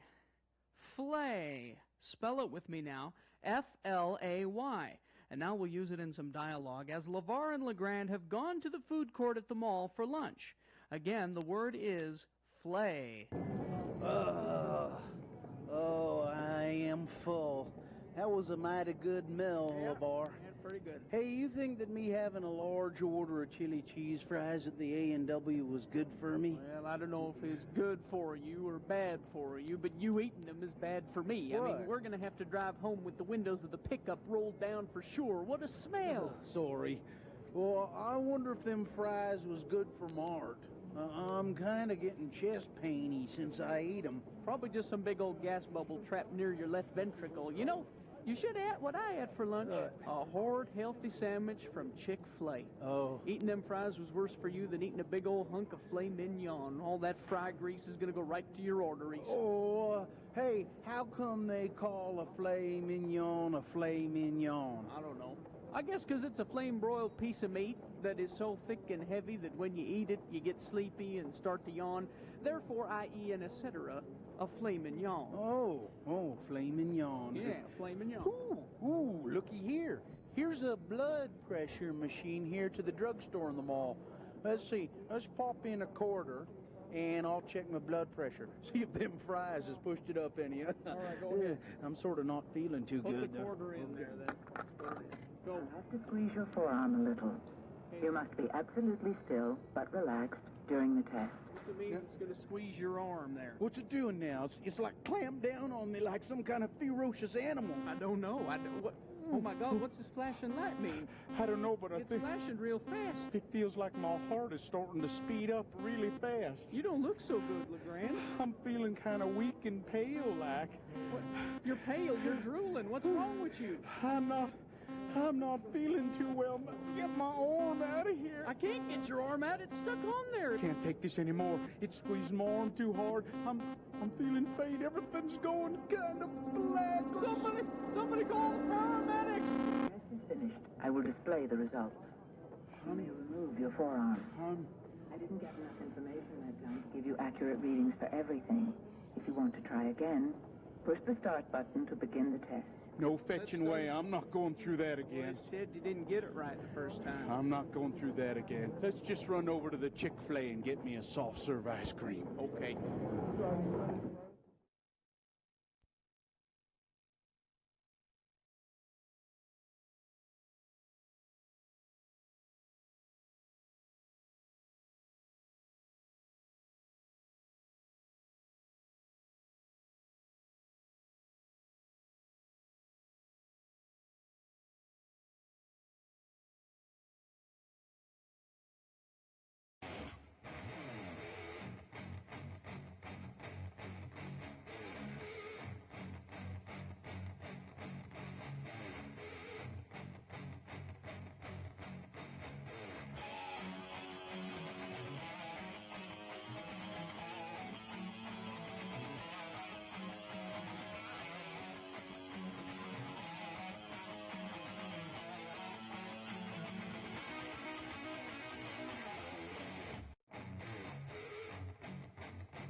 See what I got here? Well, No, it 'cause keeps you have appearing your- and your- disappearing because of your filter. Can't If you do hold it. it up, Yeah. yeah, there you go. Hold it in front of your face. Is it a Gin plane? soaked raisins. Oh, I thought it was a brain inside of a jar. No, gin soaked. So remember that story last week? Mm-hmm. 105-year-old woman.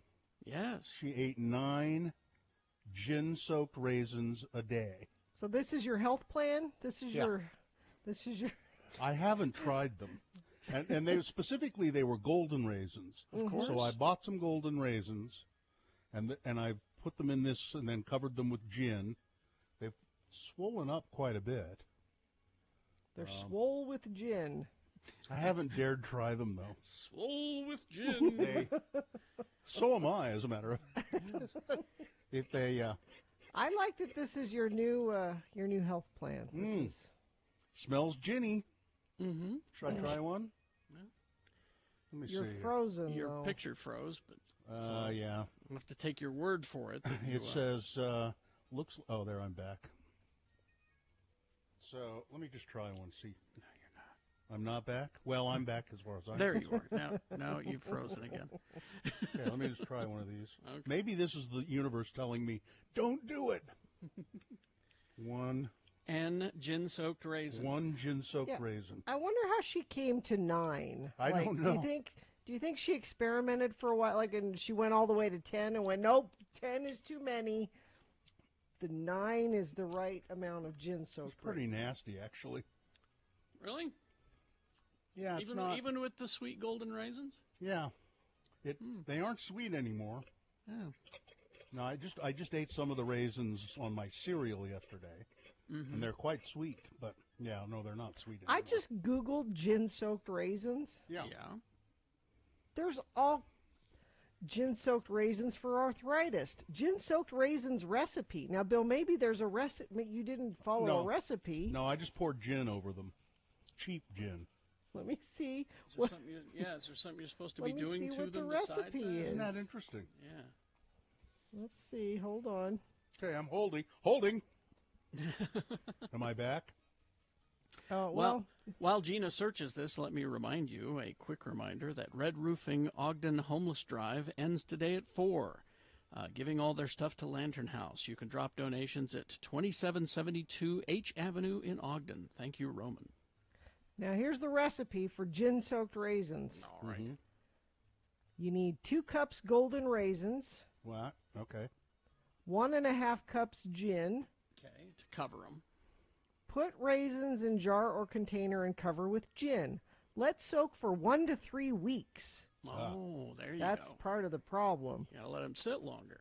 Keep in a cool, dark place, then eat 9 a day. This recipe says have I don't know. 9 I'm a having day. I'm having flashbacks of turmeric and pepper. You know.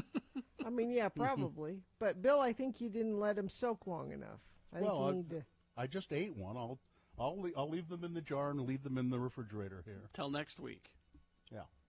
Well, 1 to 3 weeks. Do we want to go longer? That's Probably what it want to says. go longer. 1 to 3 yeah. weeks. Well, I won't. I'll wait till next Monday and try them again. Okay. And I like gin. Cheap gin. I like There's cheap all. gin. What are gin-soaked raisins good for? How long does it take for gin-soaked raisins to work to cure arthritis? Now, are you supposed to eat them or like put them in your ears or something? Cure arthritis. It's going I to like cure the way your they put that. arthritis. I'm too, sure it Bill. will. Cures it. Yeah. God, I hate the internet sometimes. Well, What, Carrie? most of There's the, all these. most of the time, actually. Do gin-soaked raisins really work? No. Sorry. Oh, I'm sorry. Well, Carrie, listen, how do you know so That was a fast? burp. That was a burp. is what listen, that was. a 105-year-old woman. She's been doing it all her life. Mm-hmm. I think maybe That's all it takes. That's yep. Is one 105-year-old woman. That's all it takes for me. Takes.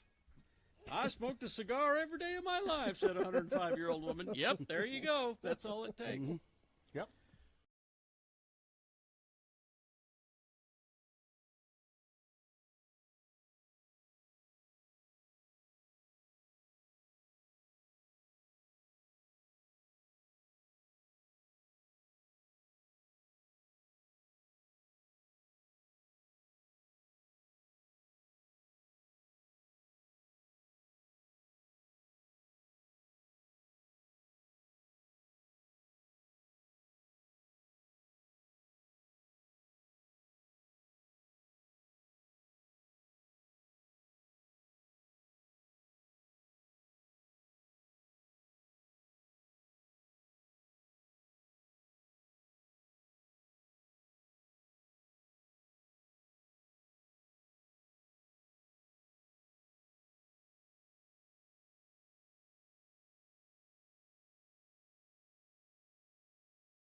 Because on this day, in 1975, David Bowie released his 9th studio album, Young Americans.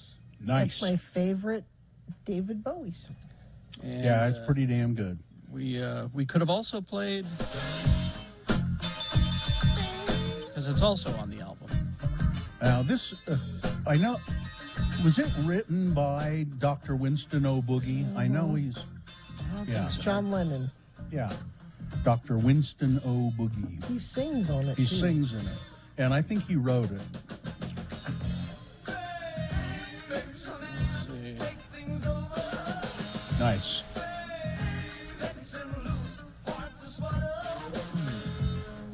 Let's see. It says song by David Bowie. It doesn't. Okay. Maybe he was an uncredited But it is him co-writer. singing with him. Mm-hmm. Oh, wait. Songwriters. John Lennon, David Bowie, Carlos Alomar. All right. So there you go. So I couldn't believe this when I saw it, and I bet you think I'm joking. What's that? You know the play "Give 'Em Hell, Harry." No. You've never heard of it? I've heard of it, but I don't know the play. Well, it's I haven't ever seen it, but you know what it's about? No. At all. It's a No. one-man show, and it's an actor portraying Harry Truman. Okay.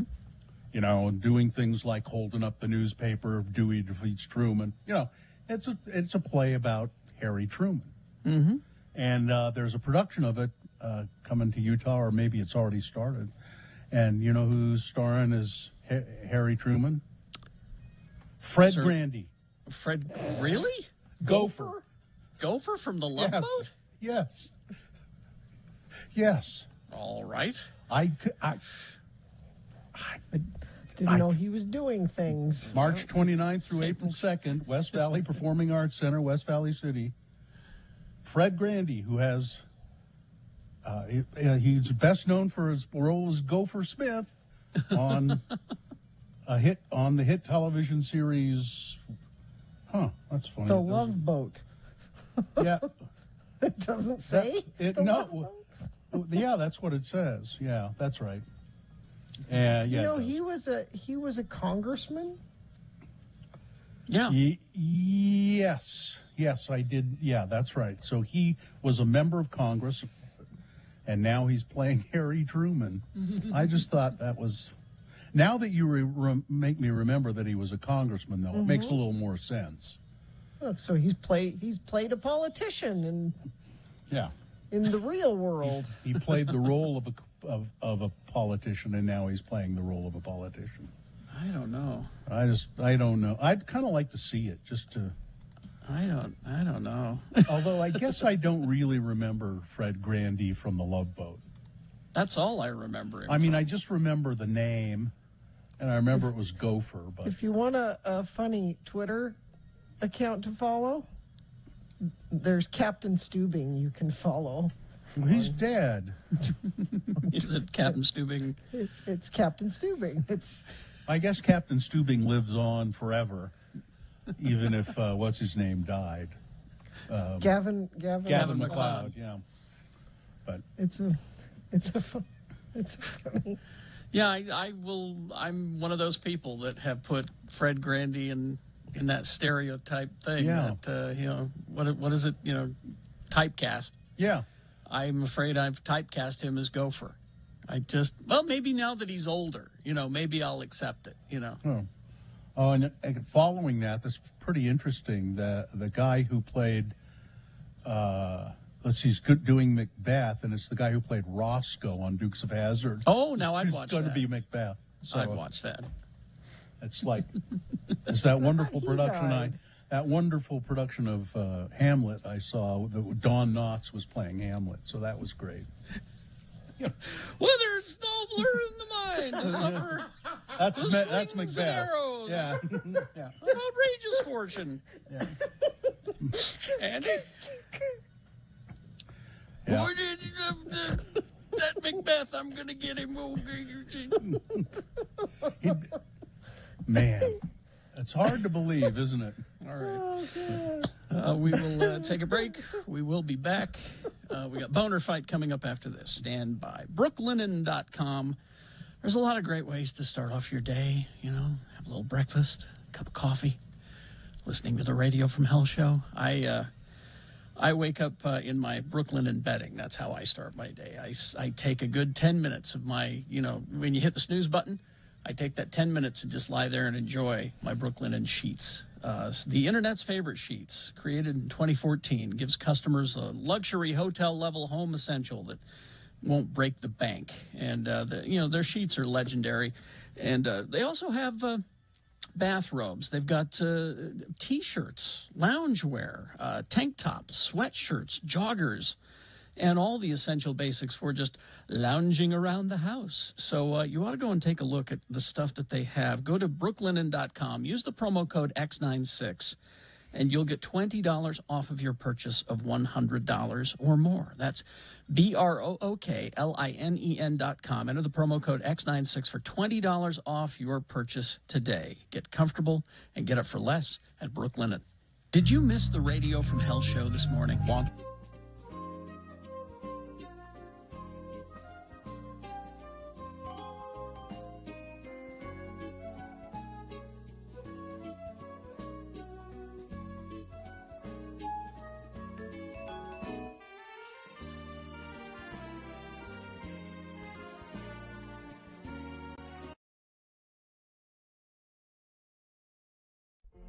Ladies and gentlemen, the Radio from Hell show is proud to announce a brand new entertainment in downtown Salt Lake City. That's right. It's the grand opening of Carrie and Bill's Shakespeare Dinner Theater, where patrons can enjoy the very best in culture and cuisine. Each month, Bill and I will present a brand new Shakespeare play for your delight. And with each play, we'll change our dinner theater menu. We begin this weekend with Hamlet, Prince of Denmark. Who's there? Nay, answer me. Stand and unfold yourself. Long live the king. Bernardo? I'm... He. You come most carefully upon your hour. 'Tis now struck 12. Get thee to bed, Francisco.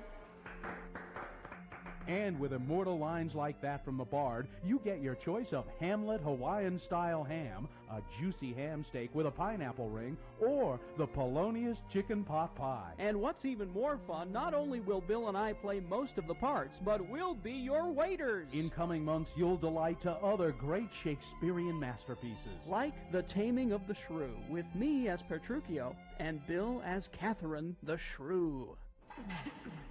If I be waspish, best beware my sting. My remedy is then to pluck it out. Aye, if the fool could find it where it lies. Who knows where a wasp does wear his sting? In his tail. In his tongue. Whose tongue? Yours, if you talk of tails, and so farewell. What? With my tongue in your tail? Nay, come again, good Kate, I am a gentleman. It's Carrie and Bill's Shakespeare Dinner Theater in the old Felt Electric building in the Regent Street alley off 2nd South. And look in your Happenings coupon book for a 2-for-1 coupon, good on Wednesdays and Thursdays at Carrie and Bill's Shakespeare Dinner Theater. Your dinners are full price, but one of you will get to sit through the play twice. Get thee hence to Carrie and Bill's Shakespeare Dinner Theater, where you give us the dough and we put on the show.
All right, we do have Boner Fight coming up here in just a bit, probably about, I'd say about 7 or 8 minutes. So do we have some leftover things that... Yeah, I need to... There's really good news for people in well, maybe it's not good news for people in New Jersey and Oregon. Hmm? Well, I've got a couple things before you get to that. Okay. Bill Cool Allred with he's chewing on my toothpick. A toothpick that makes him cool. That's right. X96 welcomes Alice in Chains and Breaking Benjamin to USANA August 29th. Now we have a pair of tickets to that show to give away to a random Boner of the Day voter. And sponsoring whatever Bill is about to do right now, locally owned Young Automotive Group has over 8 different brands across 6 automotive and powersport dealerships. Check out the variety online at youngautomotivegroup.com. Think Young, think Ogden. So you ever been on a car trip and you're going up the Pacific Northwest and you get into Oregon and you're about out of gas, and you got to gas up your car, so you pull into a filling station, and you jump out of your car to put some gas in your car, and somebody says, "You get back in your damn car." And you go, "What? What did I do?" Don't touch that. You can't do it. No. You Can't have pump to your let own them. gas. Yeah. You can't pump your own gas. Oregon and New Jersey. Now, some of you may be old enough to remember when that was the way everywhere. You went to the gas station. You never. As a matter of fact, when the first self-serve or pump it yourself gas stations started happening, I remember people saying, "God, I don't want that. This is terrible. It's terrible. I like the guy pumping the gas and Checking then your oil. Well, and they Wiping clean your your windows. Yeah. All of that. So they still have that in Oregon. That was back when it was a service station. Yeah, exactly. Mm-hmm. And in Oregon, the last time I was there, which was not that long ago, if you offer to tip them, they say no. They say no. This is what I do. It's my job. That's their job. But in the only other state that does that is New Jersey. But they're going to get rid of it apparently. Really? Because that was when Drew lived out in New Jersey. It was weird because we pull up to the gas station, and I usually am the one that jumps out and fills it up. And he's like, no, don't do that. They get pissed. Now, I like it in Oregon because it's rainy there, so you just stay nice and dry in your car while you know where else they do it. You know where else? There are 3 places in America. There's Oregon, New Jersey, where you don't pump your own gas; they do it for you. And the other one is the Chevron in Beaver, Utah. Beaver Valley Chevron. Beaver Valley Chevron. Do they still come out and do that? Yes. I don't know. Oh. Yes, they do. Absolutely. I haven't been there in so long. They come out and they say, "No, let me get that for you." Now I think they'll take a tip, but yeah, they're gonna. And the reason that they used to do it, they used to say it was a safety issue. They didn't trust people to pump their own gas because they'd accidentally drop a cigarette in the gas tank or something. Right. Well, I know how much you guys like Aaron Rodgers. Who's you guys? You and Carrie are big Aaron Rodgers. I know you and Carrie are big Aaron Rodgers fans. No. And so this will make you like him even more. He officiated his friend's wedding. He was the officiant who performed the ceremony with his. And I knew that would just enhance how much you guys like Aaron Rodgers. So. Not really. It doesn't enhance it. No, you like him so much it couldn't really. Couldn't like him any more than I already like do. him any. Yeah, that's right. So Amy Schumer she let the cat out of the bag before the cat wanted to come out of the bag, apparently, and it had to do with Michael Cera. So Amy Schumer was doing a joint appearance with Schumer on Entertainment Tonight. I guess they're in something called Life and Beth. And she said, Michael has a baby. He's got a baby on the way. Oh, well, and then she went, wait a minute. Is that public knowledge?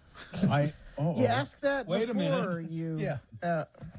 She said, I just outed him. In fact, it wasn't public knowledge. He and his longtime girlfriend Nadine. I guess they got married a while back, but they've been together forever. They are expecting a baby now. He wasn't upset, but they had not.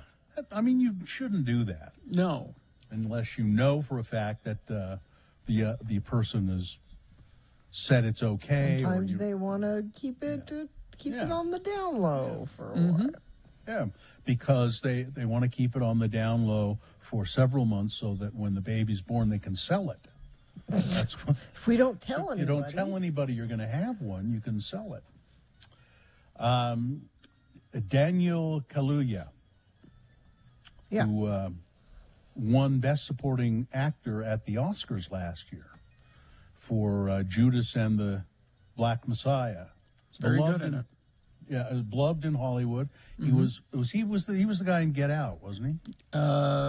Yeah. He was in Black Panther. I know he is in Black Panther, and I know he's in Nope, this new Jordan Peele project. Yeah. Anyway, people are worried about him. His friends are worried about him. What's the matter? They're concerned that he's gotten rid of his agent. He's gotten rid of his publicist. He seems to be under the influence of a charismatic life strategist. Really? Oh, yeah, it's weird. Air Holiness called herself Kaluuya's personal manager. Yes, her name is Air, H-E-I-R, Holiness. She called herself Kaluuya's personal manager on a now-deleted LinkedIn page.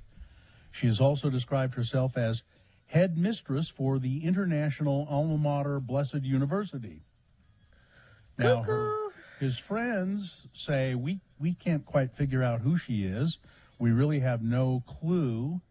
The Post has confirmed from multiple sources that Air was by Kaluuya's side as he filmed Nope. His second horror movie with Jordan Peele after Get Out.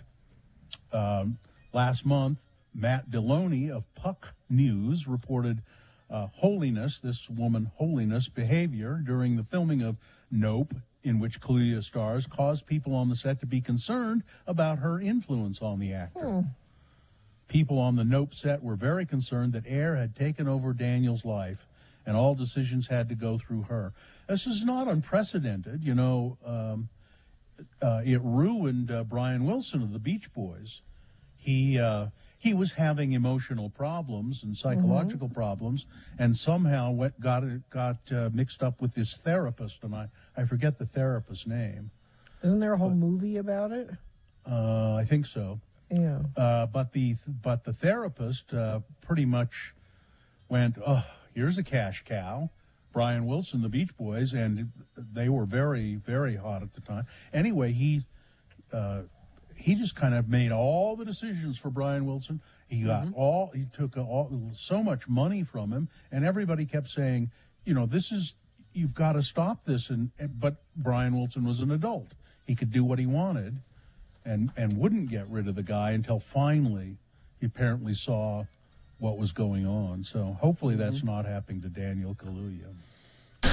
It's Bonafide with Radio from Hell on X96. It's Bonafide indeed, the winner from round one back in the 7 o'clock hour. And it's this guy from David Hinkins, Senator David Hinkins from Orangeville, Utah. Now, the Utah legislature passed at the last minute a bill which would ban all transgender kids in school from playing in any sport, junior high and high school.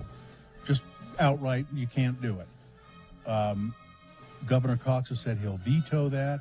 There was a lot of people were shocked that they did it because they kept trying to work out compromises where, you know, certain conditions had to be met if you were going to be a transgender kid playing a sport, which there shouldn't be any. No. But, you know, it's either you're good enough to play or you're not good enough to play.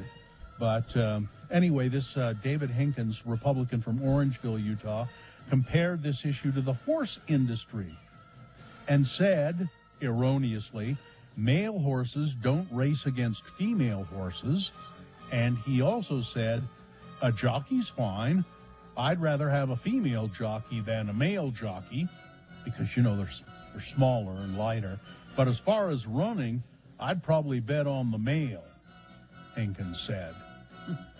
What a boner. Yeah. Number one. Going up against boner candidate number 2, Mike Lee, a patriot who stands against tyranny. Lee is leading a group of senators threatening government funding holdup if the federal vaccine mandates continue. And in that government funding is money for Ukraine. Mike Lee says that vaccine mandates are tyranny. I say that the Russians going into Ukraine, that's tyranny, Mike. Yeah. That's tyranny. Exactly. That's number 2. And this would be the second time that he helped hold hostage Ukraine money for help. All right, you've got to decide of these 2 candidates, which one is the worst? Which one deserves to be boner of the day for today, 1 or 2? Remember your candidate number, the one that you think should win. Put that single digit in the message of a text, and then text that to 33986. Okay? That's one way to vote. Another way is to call the producer's booth in Salt Lake. They'll be happy to take your voice vote at 877-602-9696. Or you can go online to our website, x96.com. Look for the box that says Boner Fight March 7, 2022. Chances are when you get there, you won't see that box right away. So refresh your internet browser. We just put it up there, so it'll, when you refresh, it'll show up, and you can click and vote. Easy to do. This is Boner of the Day. You have until the end of these messages. Go vote.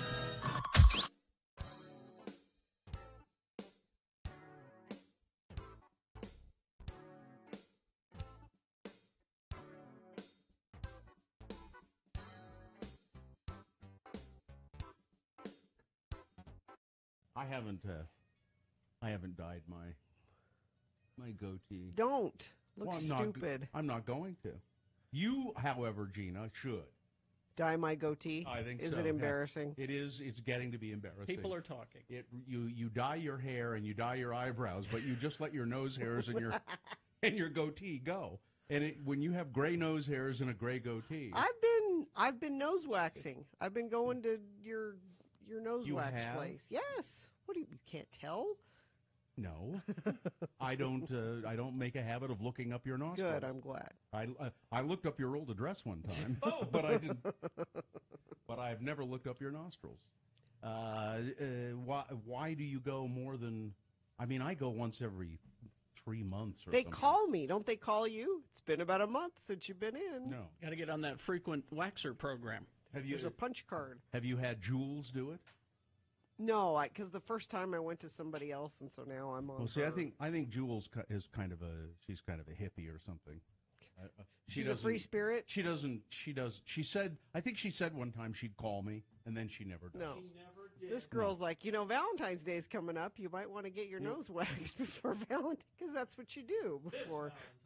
See, you haven't noticed any hairs hanging out my nose. Well, it's hard because you've got a mustache, so it's hard to tell where the nose hairs begin and the. So until it becomes really obvious, I don't have anything. I don't have any need to do it.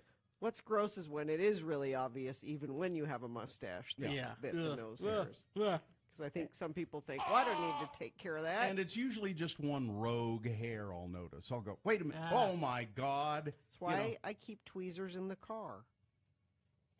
Best light. Best place to do that. In the car? In the car with your visor down in the mirror. The light's great. You can get right up in there. You might try concentrating on the driving Well, part I'm of not it. doing it while I'm driving. What do you? If you see me in a parking lot, I'm probably plucking a hair out of somewhere. I'd better pull over and pluck a hair out of something. You've never looked in that mirror in the bright sunlight and gone, "Oh, I didn't know I had hair there." Yeah, well, I have, but I can't. Tweezers in but, your car. But it's only when I'm standing on the seat. That's the only time I've ever noticed. It's when I'm standing on the seat and bending over to reach something. I didn't know I had hair there. Wait a minute. Somebody get me some tweezers and a long arm. So anyway, I guess we ought to start the show. Thank you. Ow! I don't tweeze the hairs in my nose because it brings a tear to my eye. Oh. Every time I do it, it's like you pull it, and doesn't it do that to you? Sure. Doesn't it make your eye go blink? And That's how I can get away with seeing Chappie in the theaters, because you know the robot's going to die at some point.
B boner of the week.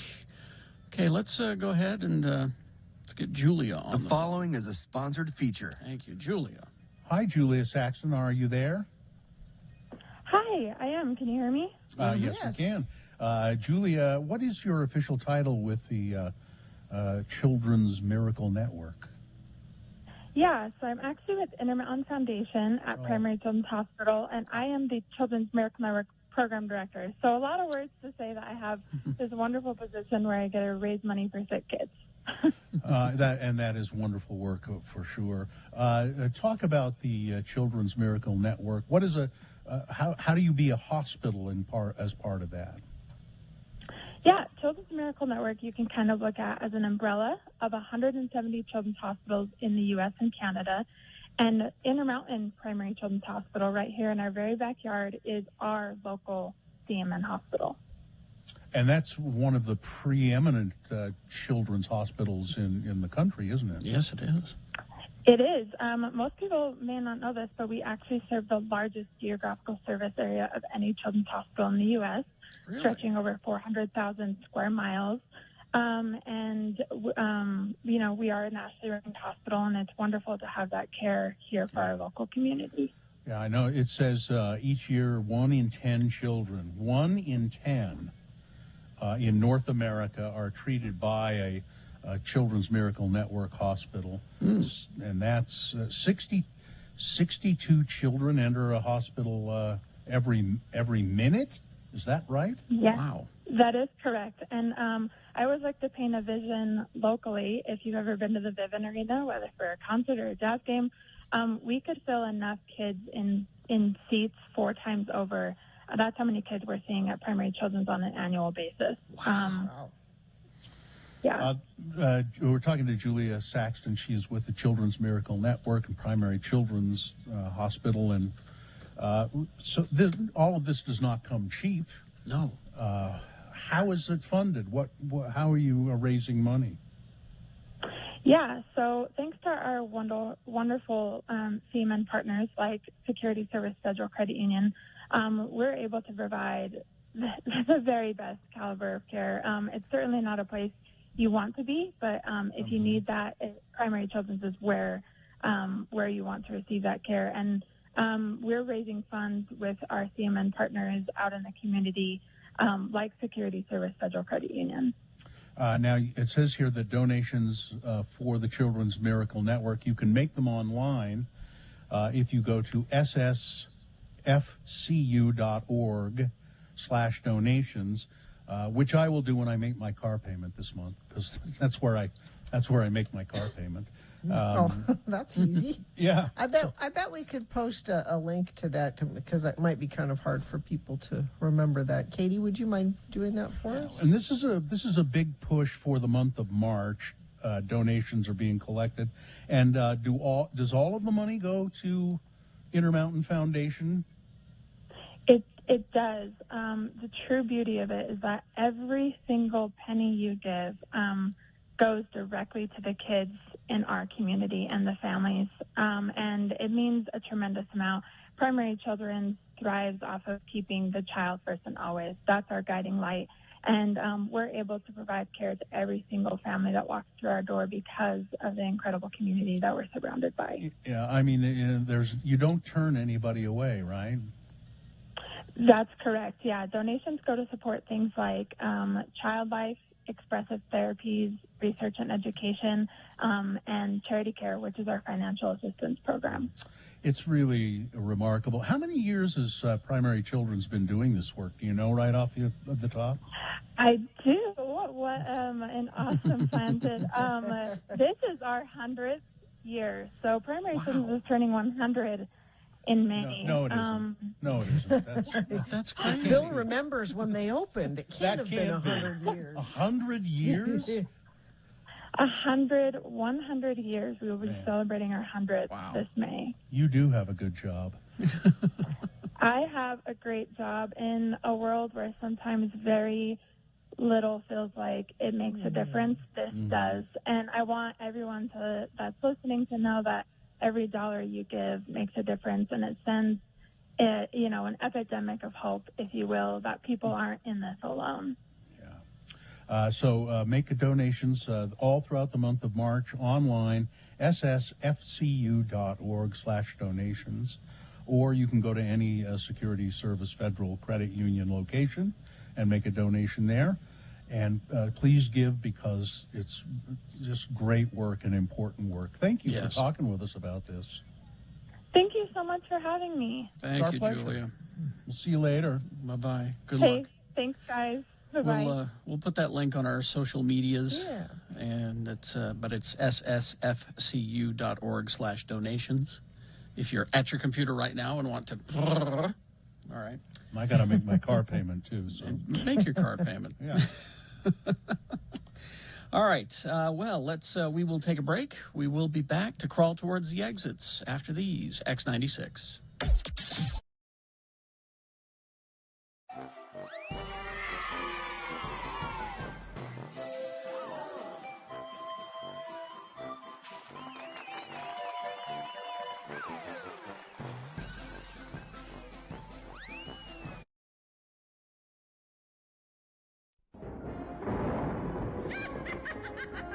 Hello, kiddies. It's me, your old friend, the bookkeeper.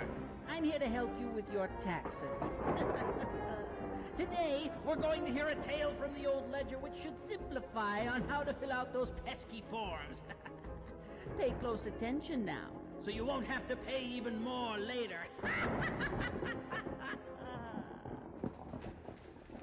You can come on in now, Mr. Irvine. Thank you. You can call me Lemar. Lemar. Okay. My secretary said you had some questions concerning your tax forms? Well, yeah. There ain't enough places on this here 1040A.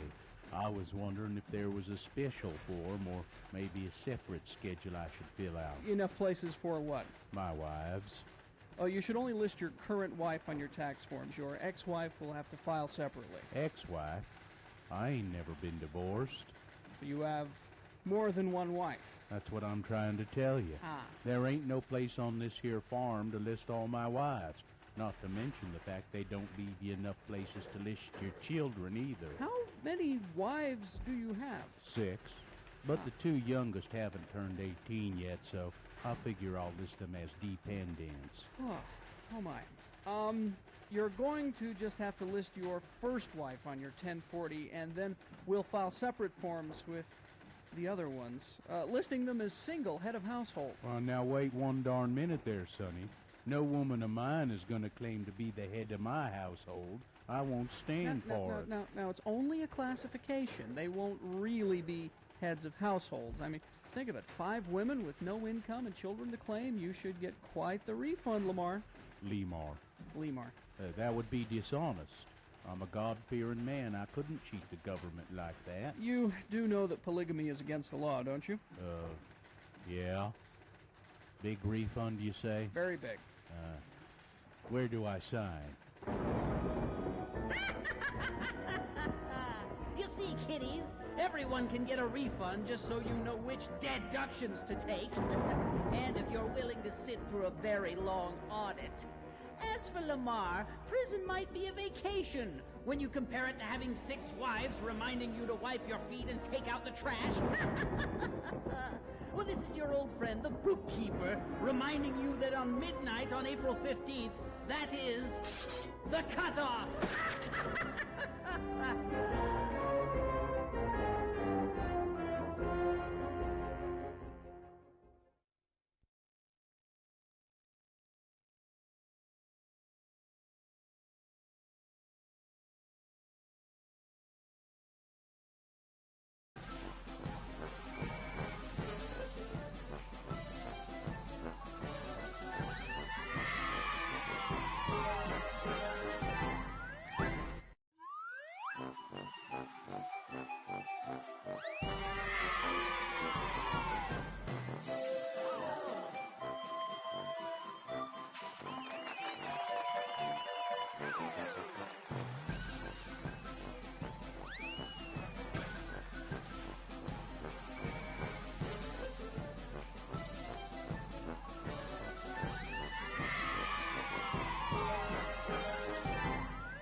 Did you see Oscar Isaac on the Saturday Night Live? A little bit, yeah.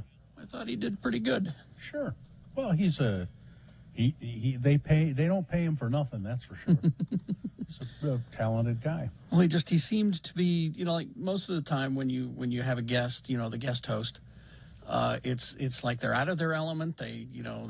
Sometimes they're confused. It's obvious that they're reading cue cards, and But Oscar just seemed to be right in the groove. It was like he knew what he was doing, and he was there to do it. Well, and he's good looking, talented actor. Then there's that. There's a funny sketch that he did with Adie Bryant. She's fabulous, by the way. And the sketch was, for years I've played many roles. Teacher, mom, librarian.